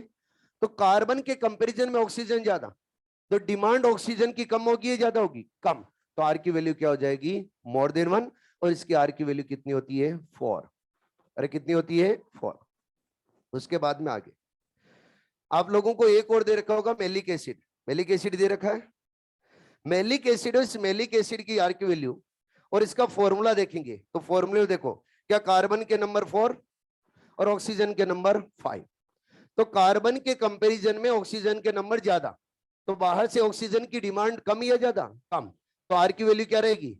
More than 1। और मोर देन 1 रहेगी तो कितनी? 1.33। यही दे रखा है। आगे लास्ट के अंदर आप लोगों को दे रखा है सक्सिनिक एसिड। यस और नो? सक्सिनिक एसिड है, सक्सिनिक एसिड के अंदर कार्बन और ऑक्सीजन के नंबर इक्वल है। नजर आ रहे हैं? आर की वैल्यू क्या होनी चाहिए थी बच्चे? इसकी 1 होनी चाहिए थी, लेकिन ये एक्सेप्शन है, इसको अलग से याद रखना। इसकी आर की वैल्यू कितनी होती है? 1.14। ठीक है जी। इसके अलावा एक इंपॉर्टेंट पॉइंट और, आर की वैल्यू मोर देन 1 किसकी होती है? Maturing fatty seed. क्या बोल रहा हूं मैं? Maturing fatty seed. मैं जर्मिनेटिंग फैटी सीड की नहीं बात कर रहा हूं, किसकी बात कर रहा हूं? Maturing fatty seed. Fatty seed क्या हो रहा है? मेच्योर। अगर मेच्योर हो रहा है फैटी सीड, तो मेच्योर होने पे क्या हम फैटी एसिड को कार्बोहाइड्रेट में कन्वर्ट करते हैं? अरे सीड मेच्योर हो रहा है तो उसके अंदर फैटी एसिड को क्या करें? स्टोर्ड कर रहे हैं। स्टोर्ड कर रहे हैं तो बताओ फैटी एसिड को क्या कार्बोहाइड्रेट में कन्वर्ट करें? नहीं। अगर नहीं कर रहे हैं तो बच्चे वहां पे ऑक्सीजन की डिमांड हाई नहीं होगी। और अगर ऑक्सीजन की डिमांड हाई नहीं होगी तो की वैल्यू लेस देन 1 या मोर देन 1? More than 1। ठीक है ना? तो जर्मिनेटिंग सीड है, उनका आर की वैल्यू क्या होगा? Less than 1। और मैच्योरिंग फैटी सीड का आर की वैल्यू क्या होगा? More than 1। अगला दिया गया है energy efficiency. Energy efficiency calculate करने के लिए जब भी हम 1 एटीपी और 1 एटीपी का ब्रेकडाउन करते हैं, ये मैंने 1 एटीपी लिया है और इस 1 एटीपी का ब्रेकडाउन करेंगे तो क्या मिलेगा? एडीपी और इनऑर्गेनिक फॉस्फेट। और एनर्जी कितनी रिलीज होती है? 8.1 किलो कैलोरी। अरे कितनी होती है? 8.1 किलो कैलोरी। ठीक है जी। हेलो, जब हम 1 ग्लूकोज मॉलिक्यूल का कंप्लीट ऑक्सीडेशन करेंगे तो या तो कितने एटीपी मिलेंगे? 36, या फिर कितने मिलेंगे? 38। जब बच्चों एफिशिएंसी निकालोगे दोनों से तो दोनों की एफिशिएंसी डिफरेंट मिलेगी। जब 36 एटीपी है, उनकी अगर हम निकालेंगे, कैलकुलेशन करेंगे, किलो कैलोरी में कन्वर्ट करेंगे, और हम किलो कैलोरी में कन्वर्ट करके जब हम 1 ग्लूकोज का कंप्लीट ऑक्सीडेशन करते हैं तो रिक्वायर्ड जो रिलीज होती है एनर्जी वो कितनी होती है? क्या 686 किलो कैलोरी? उसमें से कुछ ही किलो कैलोरी यहाँ पे यूज में आ पाई, तो बताओ रिमेनिंग एनर्जी क्या हीट की फॉर्म में लॉस हो रही? और अप्रोक्सीमेट बात की जाए, जब बच्चों 36 एटीपी बनते हैं तो 1 ग्लूकोज मॉलिक्यूल की जो एनर्जी यूज में ली जा रही है वो अप्रोक्सीमेट 42%। कितनी है? 42%। रिमेनिंग एनर्जी वो सारी की सारी हीट की फॉर्म में लॉस हो रही। और जब हम 38 एटीपी बनाते तो बच्चे अप्रोक्सीमेट 45% एनर्जी ग्लूकोज की वही यूज में ले पा रहे। रिमेनिंग एनर्जी किसकी फॉर्म में रिलीज हो रही है? हीट की फॉर्म। तभी तो हमने स्टार्टिंग में बोला था कि अगर सिंगल स्टेप के अंदर फूड का ब्रेकडाउन कर देंगे तो मैक्सिमम क्या मैं बोलूंगा कुछ भी अपने पास में नहीं बचेगा, सारी एनर्जी हीट की फॉर्म में क्या हो जाएगी, लॉस। हमने बच्चों पूरी प्रोसेस को स्टेप बाय स्टेप रन किया है, और स्टेप बाय स्टेप रन करने के बाद में भी एनर्जी जो हमें मिल रही है जिस ग्लूकोज मॉलिक्यूल की, वो कितनी मिल रही है, या तो 42% या फिर कितनी मिल रही है बच्चे, 45%।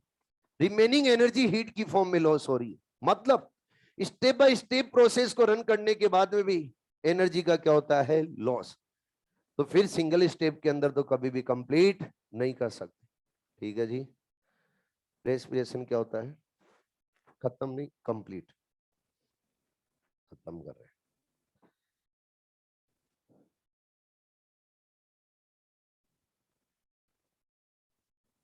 एंजाइम स्टार्ट कर दे, जल्दी कीजिए।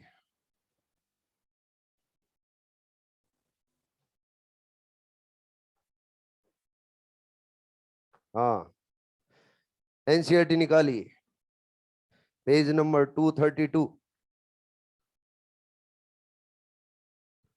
Page number 232। एक रिएक्शन दे रखी है पायरुविक एसिड से, दे रखी है ना, लाते हो क्या एनसीईआरटी? ठीक है, फिर तो अच्छे बच्चे हो।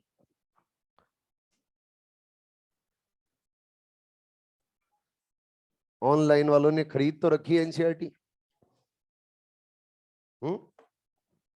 पेज नंबर 232 के ऊपर एक रिएक्शन दे रखी, आप तो इसके अंदर जो गलती है वो पकड़ो।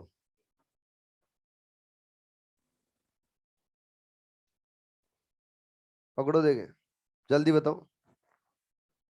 मेरे हिसाब से तो होनी चाहिए।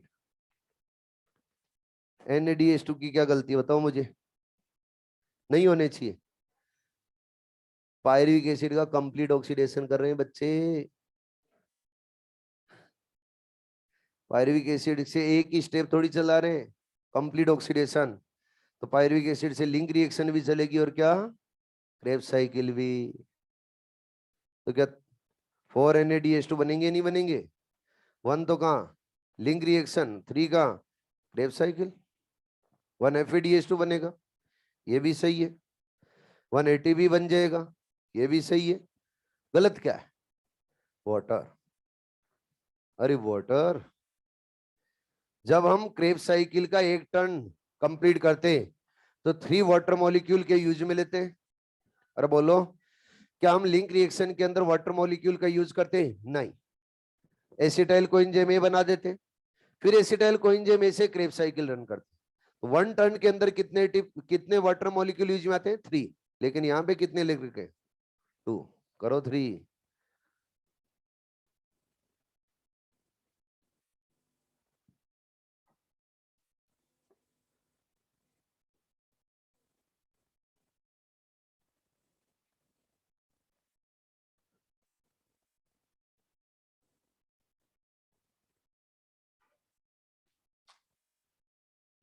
एन जाइम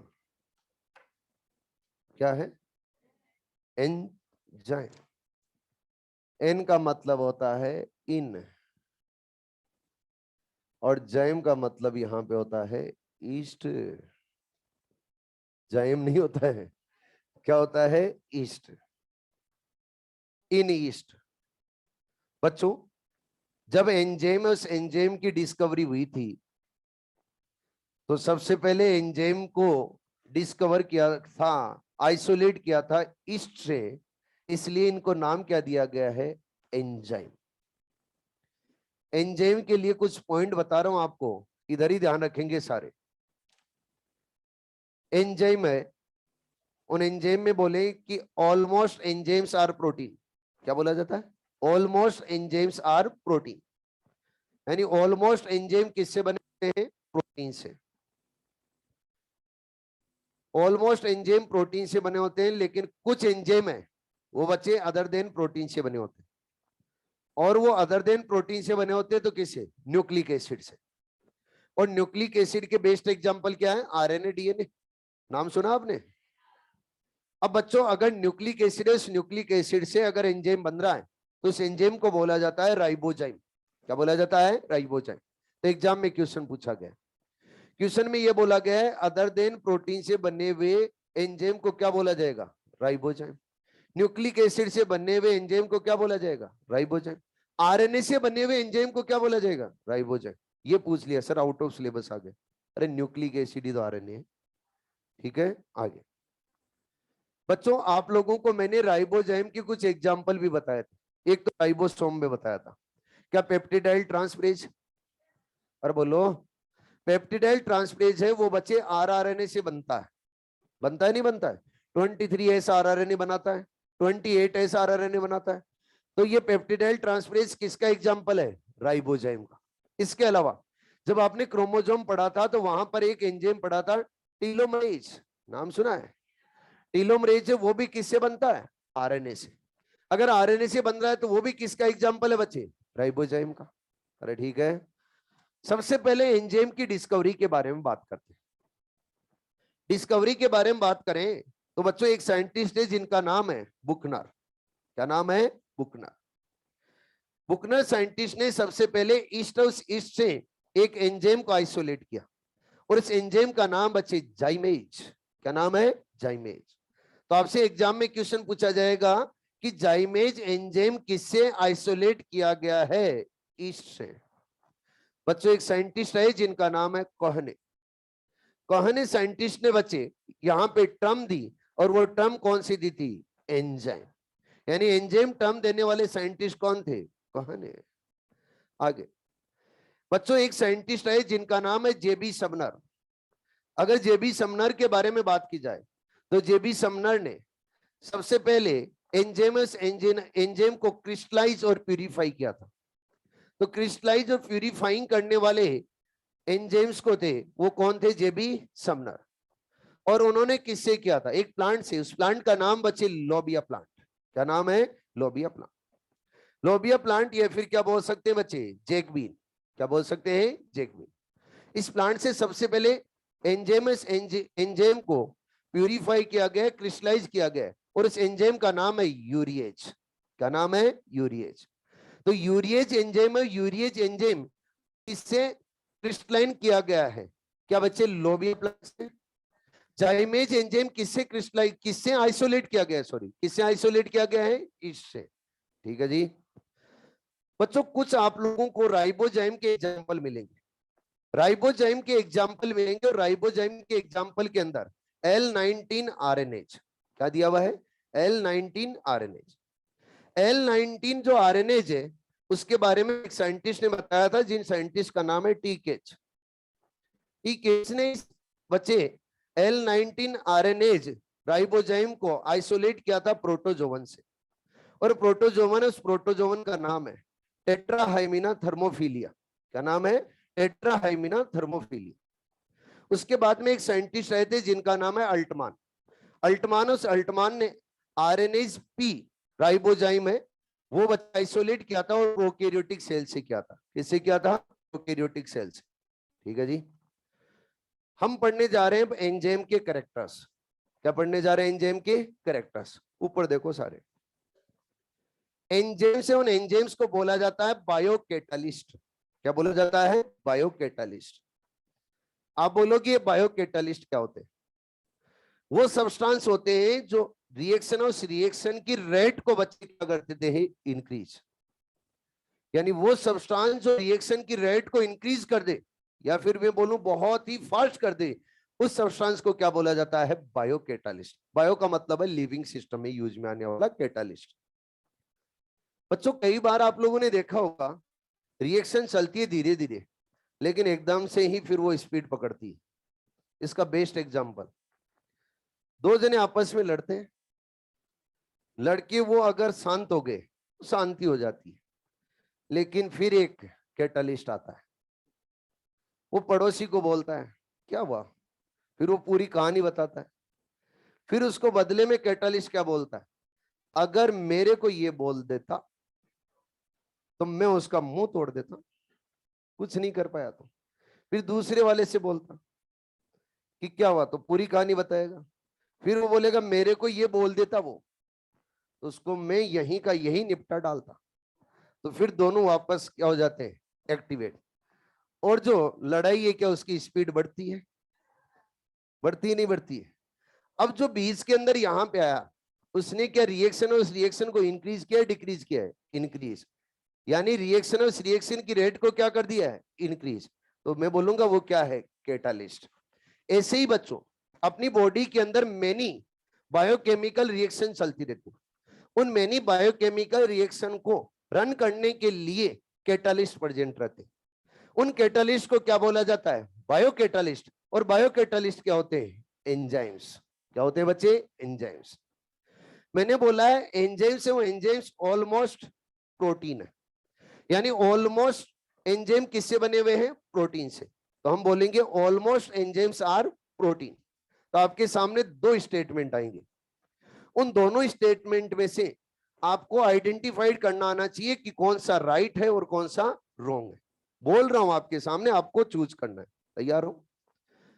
almost enzymes are protein, correct या incorrect? Correct. Almost proteins are enzyme, क्या है? इनकरेक्ट। कई लोग दोनों को सेम ही मानते, सेम नहीं है। मैंने एक में तो बोला है ऑलमोस्ट एंजाइम्स आर प्रोटीन, और दूसरे में बोला है ऑलमोस्ट प्रोटीन्स आर एंजाइम। क्या ऑलमोस्ट प्रोटीन एंजाइम है? नहीं। ऑलमोस्ट एंजाइम क्या है? प्रोटीन है। अरे ठीक है।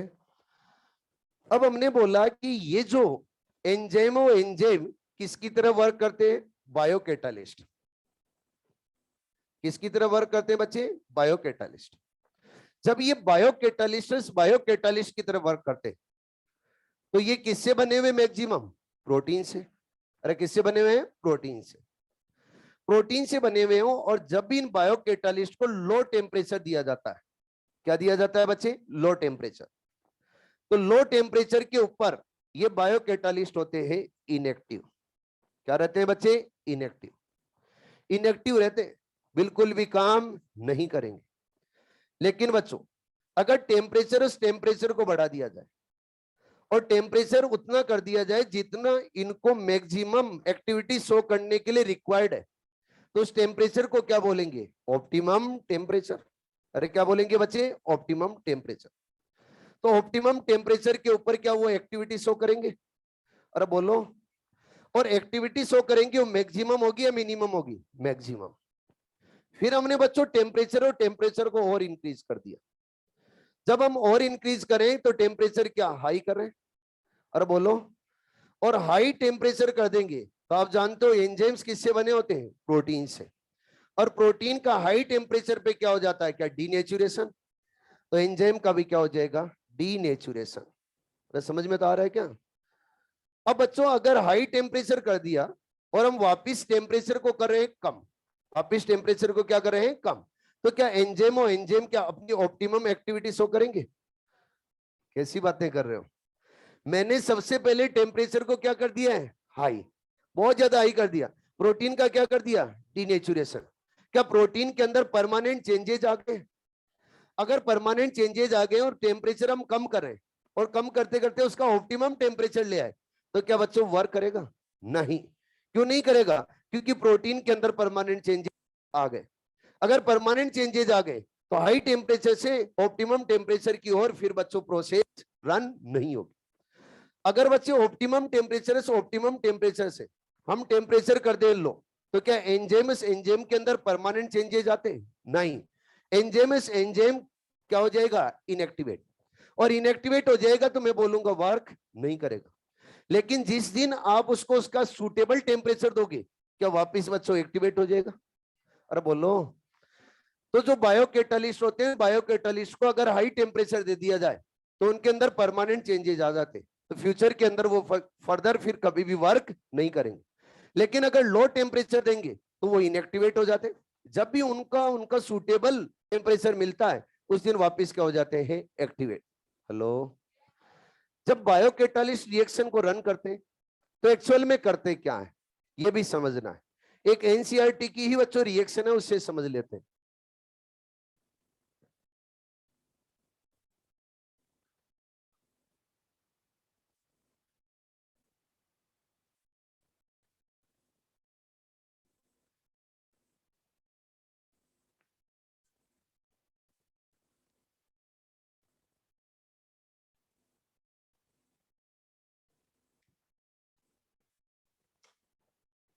ये आपके सामने मैंने रिएक्शन रखी है। जब रिएक्शन है, उस रिएक्शन में यूज में आने वाले सब्सटेंस है, उनको क्या बोला जाएगा बच्चे? सबस्ट्रेट। अरे क्या बोला जाएगा? सबस्ट्रेट।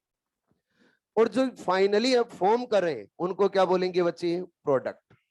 क्या बोलेंगे? प्रोडक्ट। तो इस रिएक्शन के सबस्ट्रेट क्या है? क्या बी बेरियम हाइड्रोक्साइड, और साथ में क्या है? Sulphuric acid. जानते हो आप दोनों को? और बच्चे इसके प्रोडक्ट की फॉर्म में क्या बन रहा है? बेरियम सल्फेट, और क्या बन रहा है? वाटर। ठीक है जी। जब भी एंजाइम, उस एंजाइम की प्रेजेंस में यानी बायोकैटालिस्ट की प्रेजेंस में रिएक्शन चला रहे हैं तो करेगा क्या? जो सबस्ट्रेट होते हैं, सबस्ट्रेट के अंदर ओल्ड बॉन्ड होते हैं, उनको करेगा ब्रेक। यानी जब भी हम बायोकैटालिस्ट की प्रेजेंस में रिएक्शन करेंगे तो ओल्ड बॉन्ड है, वो ओल्ड बॉन्ड किसके बच्चे? अरे किसके? सबस्ट्रेट के। वो क्या होते हैं? ब्रेक। जब ब्रेक होंगे तो मुझे बताओ कि अब यहाँ पे बेरियम और जो OH है उनके बिटवीन क्या बॉन्ड है? अरे बोलो। और यहाँ पे हाइड्रोजन और SO4 है, उनके बिटवीन क्या बॉन्ड है? जब बॉन्ड है तो ये बॉन्ड बच्चों ब्रेक होंगे, और ब्रेक होंगे तो फिर न्यू बॉन्ड का फॉर्मेशन किया जाएगा। न्यू बॉन्ड का फॉर्मेशन किया जाएगा तो किस किस के बीच में? सल्फ्यूरिक एसिड के तो हाइड्रोजन, और इधर बच्चों बेरियम हाइड्रोक्साइड है, उसके क्या? OH। इनके बिटवीन न्यू बॉन्ड फॉर्म किए जाएंगे, और जब न्यू बॉन्ड फॉर्म करेंगे तो क्या बनेगा? वाटर। हेलो। और यहां पर जब हमने ओल्ड बॉन्ड ब्रेक की तो क्या यहाँ पे बेरियम अलग हो गया, और यहां से क्या है? तो ये दोनों क्या बनेंगे? न्यू बॉन्ड बनाएंगे। और जब न्यू बॉन्ड बनाएंगे तो क्या बन जाएगा बच्चे? BaSO4। तो जब भी हम बायोकैटालिस्ट की प्रेजेंस में रिएक्शन रन करते हैं तो जो सबस्ट्रेट होता है, सबस्ट्रेट के तो ओल्ड बॉन्ड को क्या करते हैं? ब्रेक। और प्रोडक्ट जब बनाते हैं तो क्या न्यू बॉन्ड फॉर्म करते हैं? अरे बोलो। जब प्रोडक्ट बनाते हैं तो क्या करते हैं? न्यू बॉन्ड फॉर्म करेंगे, या फिर बोलूंगा न्यू बॉन्ड है वो क्या करेंगे? सिंथेसाइज। अरे क्लियर? समझ में तो आ रहा है क्या आपको? पक्का ना? अगला पॉइंट, एंजाइम्स है, उन एंजाइम्स को बोला जाता है कोलोइडल सब्सटेंस। क्या बोला जाता है? Colloidal substance. बच्चों एंजाइम्स को कोलोइडल सब्सटेंस क्यों बोला जाता है? साइटोप्लाज्म, ये देखिए इधर क्या है? साइटोप्लाज्म। इस साइटोप्लाज्म के अंदर मैक्सिमम पार्ट क्या रहता है? फ्लूइड। अरे क्या रहता है? फ्लूइड। इस फ्लूइड के अंदर क्या बच्चों सेडिमेंट रहते हैं एंजाइम्स, या पूरे के पूरे फ्लूइड के अंदर फैले हुए रहते हैं? फैले हुए रहते हैं। सेडिमेंट नहीं रहते, क्या रहते हैं? फैले हुए। फैले हुए हैं तो क्या सस्पेंडेड फॉर्म में? अरे क्या है? Suspended form. अगर कोई सब्सटेंस सस्पेंडेड फॉर्म में तो उसको क्या बोला जाता है? Colloidal substance. और ये एंजाइम और एंजाइम भी पूरे के पूरे साइटोप्लाज्म के अंदर सस्पेंडेड फॉर्म में रहते हैं। अगर सस्पेंडेड फॉर्म में रहते हैं तो बताइए क्या बोला जाएगा? Colloidal substance. और जब भी बच्चे एंजाइम से उन एंजाइम का सिंथेसिस किया जाएगा तो कैसे किया जाएगा? क्या पहले प्रोटीन सिंथेसिस करेंगे? अरे बोलो। और प्रोटीन सिंथेसिस करेंगे तो क्या उसके अंदर राइबोसोम का यूज किया जाएगा? और जो एंजाइम रिक्वायर्ड है क्या उसी की प्रोटीन को सिंथेसाइज किया जाएगा, या फिर कंटिन्यूस जो नहीं चाहिए वो भी प्रोटीन सिंथेसाइज करेंगे? नहीं। कहने का मतलब एंजाइम है, उन एंजाइम को जब भी फॉर्म किया जाता है तो क्या अंडर जेनेटिक कंट्रोल फॉर्म किया जाता है? तो ये भी बोला जाएगा एनसीईआरटी के अंदर कि एंजाइम्स को जब भी हम सिंथेसाइज करते हैं तो कैसे करते हैं? Under genetic control. हेलो। हमने बोला कि ऑलमोस्ट एंजाइम क्या है? प्रोटीन।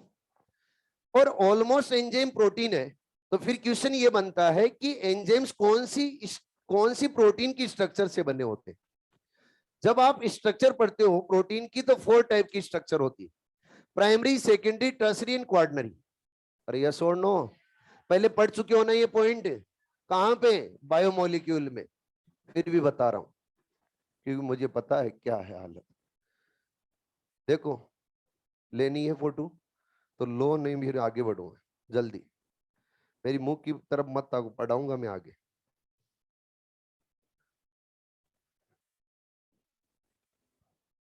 मासूम मासूम चेहरे बना रहे शाने।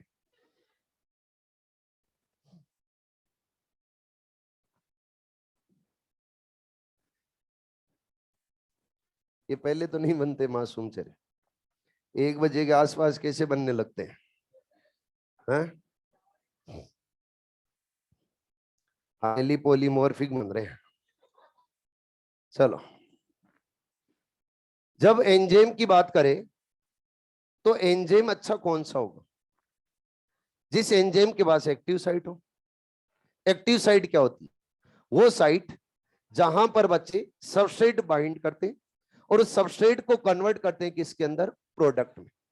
उस बाइंडिंग साइट को क्या बोला जाता है? Active site. सुनो सारे, एंजाइम की वो साइट जिसके ऊपर सबस्ट्रेट बाइंड होकर प्रोडक्ट में कन्वर्ट होता है, उस साइट को क्या बोला जाता है? Active site.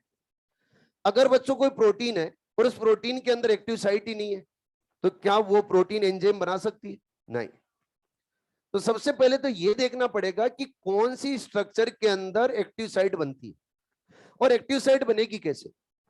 आप सभी जानते हो, जब भी हम प्रोटीन सिंथेसाइज करते हैं, डिफरेंट टाइप की प्रोटीन बनाते हैं, तो पॉलीपेप्टाइड चेन बनाते हैं। जब पॉलीपेप्टाइड चेन बनाते हैं तो कई कई ऐसी पॉलीपेप्टाइड चेन बनती है जो रेंडमली है, वो फोल्ड होती रहती है ऐसे। और रेंडमली जब फोल्ड होगी तो क्या बनेंगे बच्चे? क्रीसेज और पॉकेट। अरे क्या बनेंगे? क्रीसेज और पॉकेट। जब क्रीसेज और पॉकेट बनेंगे जो पॉलीपेप्टाइड चेन में, वही क्या रहेंगे? Active site. अरे क्या रहेंगे? यानी जिस स्ट्रक्चर के अंदर क्रीसेज और पॉकेट बनेंगे वही क्या रहेगी बच्चे? एंजाइम बनाएगी। और जिसके अंदर क्रीसेज और पॉकेट नहीं बनेंगे वो स्ट्रक्चर एंजाइम नहीं बनाएगी। सबसे पहले प्राइमरी स्ट्रक्चर। जब हम प्राइमरी स्ट्रक्चर की बात करें तो प्राइमरी स्ट्रक्चर में क्या होता है? क्या अमाइनो एसिड की एक स्ट्रेट चेन होती है? अरे बोलो। अगर स्ट्रेट चेन है तो बच्चे अमाइनो एसिड के बिटवीन क्या कौन से बॉन्ड बनाए जा रहे हैं? Peptide bond. और पॉलीपेप्टाइड चेन है और स्ट्रेट है, तो बताओ क्या इसके अंदर क्रीसेज और पॉकेट बनेंगे? क्रीसेज और पॉकेट तो जान रहे हो क्या? नहीं जान रहे हैं कहीं। ये जैसे पॉलीपेप्टाइड चेन है, ये अगर रेंडमली ऐसे घूम रही है यूं, तो क्या बना है? ये क्या पॉकेट बना है। और यहां पर ये क्या बनी है? खांच। इसको क्या बोला जाएगा? क्रीसेज। ध्यान देखो। Second secondary. सेकेंडरी और सेकेंडरी की हम देखेंगे तो क्या टू टाइप की होती है। एक तो हेलिकल स्ट्रक्चर होती है, क्या एक बीटा प्लेटेड शीट होती है। देखो ये पढ़ रखा है बायोमोलिक्यूल। जब हेलिकल होती है तो इसके अंदर क्या हेलिकल फॉर्म में होगी। ऐसे स्ट्रक्चर बनाते बोलते हैं बच्चे सर बन गई क्रीसेज और नहीं बना है। हेलिकल का मतलब यूं है, ये 3D के अंदर देखेंगे हेलिकल फॉर्म में। क्या आप लोगों के पास स्पाइरल बाइंडिंग है? देखो देखे, क्या ये जो पॉलीपेप्टाइड चेन है क्या ये क्रिस क्रॉस फॉर्म में है? कहां पे? क्रिस क्रॉस फॉर्म में। क्रिस क्रॉस फॉर्म का मतलब क्या है? ये पॉलीपेप्टाइड चेन आपस में क्रॉस होनी चाहिए। क्या क्रॉस हो रही है? क्या नहीं। तो इसके अंदर क्रीसेज और पॉकेट नहीं बनेंगे। ठीक है जी। तो सेकेंडरी स्ट्रक्चर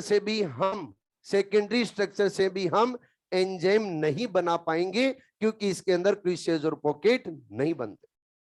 बच्चों टर्सरी टर्सरी स्ट्रक्चर ग्लोब्यूलर होती है।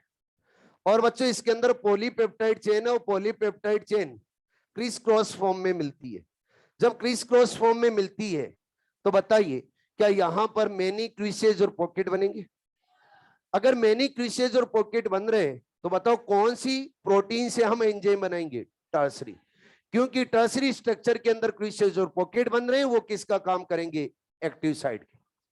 एक्टिव साइट की बात की जाए तो क्या इसके अंदर एक ही क्रीसेज और पॉकेट बन रहा है या मेनी? मेनी। तो एक एंजाइम के अंदर एक एक्टिव साइट नहीं होती है, मेनी एक्टिव साइट हो सकती है। डिपेंड करता है उस एंजाइम के अंदर कितने क्रीसेज और पॉकेट प्रेजेंट है। बच्चों जब आप एनसीईआरटी पढ़ोगे तो एनसीईआरटी के अंदर लिखा मिलेगा टर्सरी स्ट्रक्चर की बैकबोन है, वो बैकबोन क्रिस क्रॉस फॉर्म में मिलती है। बैकबोन क्या है? क्या अमाइनो एसिड की चेन को बोल रहा है। और अमाइनो एसिड की चेन अगर क्रिस क्रॉस फॉर्म में तो मैनी क्रीसेज और पॉकेट बनेंगे। और अगर मैनी और क्रीसेज और पॉकेट बनेंगे तो उन्हीं को क्या बोला जाएगा? Active site. देखो क्या यहां पे बच्चे क्रीसेज बन रहा है, तो इसको क्या बोलेंगे यहां पर? Active site. अरे क्या बोला जाएगा? Active site. आगे बच्चों फोर्थ है, और वो फोर्थ कौन सी है? क्वार्टनरी। क्वार्टनरी स्ट्रक्चर का फॉर्मेशन करती है तो कौन सी है? टर्सरी। टर्सरी स्ट्रक्चर है, टर्सरी स्ट्रक्चर ही मिलके क्या बनाएगी? क्वार्टनरी। और क्वार्टनरी स्ट्रक्चर का अगर बेस्ट एग्जांपल देखिए तो क्या? हीमोग्लोबिन। हीमोग्लोबिन के अंदर क्या रहता है? आयरन। और उस आयरन से क्या टर्सरी प्रोटीन है वो अटैच रहती है। अरे बोलो, तो क्या बना है ये बच्चे? क्वार्टनरी। अब क्वार्डनरी स्ट्रक्चर है, वो quaternary structure most stable structure होती है प्रोटीन की, आप लोगों ने पढ़ रखा है। अब मोस्ट स्टेबल लेस स्टेबल किसके बेसिस पे बोलते हैं? नंबर ऑफ बॉन्ड के बेसिस पे। जिसके अंदर नंबर ऑफ बॉन्ड ज्यादा होंगे वो क्या होगा? More stable. जिसके अंदर नंबर ऑफ बॉन्ड कम होंगे वो क्या होगा? Less stable. इधर ध्यान दो सारे। प्राइमरी स्ट्रक्चर के अंदर एक ही टाइप का बॉन्ड, पेप्टाइड। सेकेंडरी के अंदर पेप्टाइड एंड हाइड्रोजन, यस और नो। और जब हम टर्सरी में जाते हैं तो क्या 5 टाइप के? अरे होते नहीं होते। और क्वार्डनरी में जाएंगे तो 5 टाइप के मेनी है। तो बताओ क्या यहाँ पे क्वार्डनरी स्ट्रक्चर मोस्ट स्टेबल होगी? अब बच्चों अगर quaternary structure most stable structure है तो जो इसकी अमाइनो एसिड की चेन है उसके अंदर अल्ट्रेशन बहुत कम होता है। अल्ट्रेशन क्या होता है? बहुत कम। अगर अल्ट्रेशन बहुत कम होता है तो एंजाइम बनाने के बाद में एक्टिव साइट के ऊपर अल्ट्रेशन भी होने जरूरी है। अल्ट्रेशन का मतलब चेंजेज। अल्ट्रेशन का मतलब क्या है? चेंजेज। चेंजेज भी होने जरूरी है। आप बोलोगे चेंजेज होने क्यों जरूरी है? इधर ध्यान दो। ये हमने बोला यहाँ पे क्या है? एक्टिव साइट, ठीक है ना। और इस एक्टिव साइट के ऊपर आके बाइंड हुआ सबस्ट्रेट। क्या बाइंड हुआ? सबस्ट्रेट। सबस्ट्रेट आके बाइंड हो गया, लेकिन एक्टिव साइट के अंदर अल्ट्रेशन नहीं है, चेंजेस नहीं हो रहा है। तो क्या बच्चों कॉम्प्लेक्स बन पाएगा? नहीं बन पाएगा। और यही अगर इस एक्टिव साइट के ऊपर, यानी इस जो प्रोटीन है, इस प्रोटीन की स्ट्रक्चर के अंदर अल्ट्रेशन हो, चेंजेस हो, तो जब भी यहां पे सबस्ट्रेट आके बाइंड होगा, क्या उससे ये चेंजेस करके टाइट कॉम्प्लेक्स बना लेगा? और जब टाइट कॉम्प्लेक्स बन जाएगा एंजाइम और सबस्ट्रेट के बिटवीन, तो क्या प्रोडक्ट बनाने में इजी होगा? जब बच्चों हम टर्सरी स्ट्रक्चर को देखते तो टर्सरी स्ट्रक्चर के अंदर अल्ट्रेशन देखने को मिलता है, लेकिन क्वार्टनरी स्ट्रक्चर के अंदर अल्ट्रेशन बहुत कम देखने को मिलता है। अगर बहुत कम देखने को मिलता है तो बताओ जब हम बनाएंगे एंजाइम्स तो एंजाइम्स कौन सी स्ट्रक्चर से मोस्टली बनाएंगे? टर्सरी से या क्वार्टनरी से? टर्सरी से। हेलो, मैंने ये नहीं बोला है कि क्वार्टनरी स्ट्रक्चर से एंजाइम नहीं बनाते, बनाते। और जो क्वार्टनरी स्ट्रक्चर से एंजाइम बने होते हैं उन एंजाइम्स को बोला जाता है आइसो एंजाइम। क्या बोला जाता है? Iso enzyme. तो याद रखना है, आइसो एंजाइम किसको बोलेंगे? जो एंजाइम बच्चों प्रोटीन की क्वार्टनरी स्ट्रक्चर से बने होंगे। कौन सी स्ट्रक्चर से? क्वार्टनरी स्ट्रक्चर से। हेलो। और आइसो एंजाइम में इसका बेस्ट एग्जांपल है बच्चे लैक्टेट डिहाइड्रोजिनेज। लैक्टेट डिहाइड्रोजिनेज है, उस लैक्टेट डिहाइड्रोजिनेज एंजाइम की टोटल फॉर्म कितनी होती है? 4। 4 फॉर्म होती है, लेकिन उनका प्रोडक्ट क्या रहता है? सेम। प्रोडक्ट क्या रहेगा? सेम। यानी 4 फॉर्म होगी लैक्टेट डिहाइड्रोजिनेज की, लेकिन उसके प्रोडक्ट क्या रहेंगे? सेम रहेंगे। हेलो। अब आपसे पूछा जाए कि ऑलमोस्ट एंजाइम है वो प्रोटीन से बने होते हैं, और ऑलमोस्ट एंजाइम जो प्रोटीन से बने होते हैं कौन सी स्ट्रक्चर से? टर्सरी से या क्वार्टनरी से? टर्सरी से। क्यों? क्योंकि टर्सरी स्ट्रक्चर के अंदर क्या होता है? अल्ट्रेशन। लेकिन क्वार्टनरी स्ट्रक्चर के अंदर अल्ट्रेशन नहीं होता, कम होता है। क्यों होता है क्वार्टनरी स्ट्रक्चर के अंदर अल्ट्रेशन कम? क्या ये मोर स्टेबल है? अरे बोलो, क्लियर है? इतना ही पढ़ेंगे आज या आगे भी बढ़े? आप बोलो तो कंप्लीट ही करवा दूं।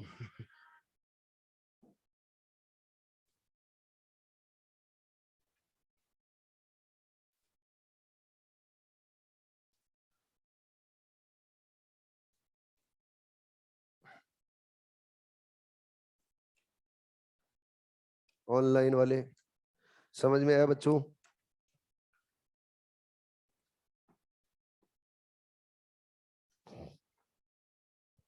क्या हो गया, थक गए क्या इतना जल्दी?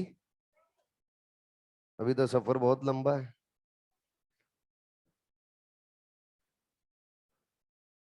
ठीक है, मिलते हैं नेक्स्ट क्लास में। Thank you.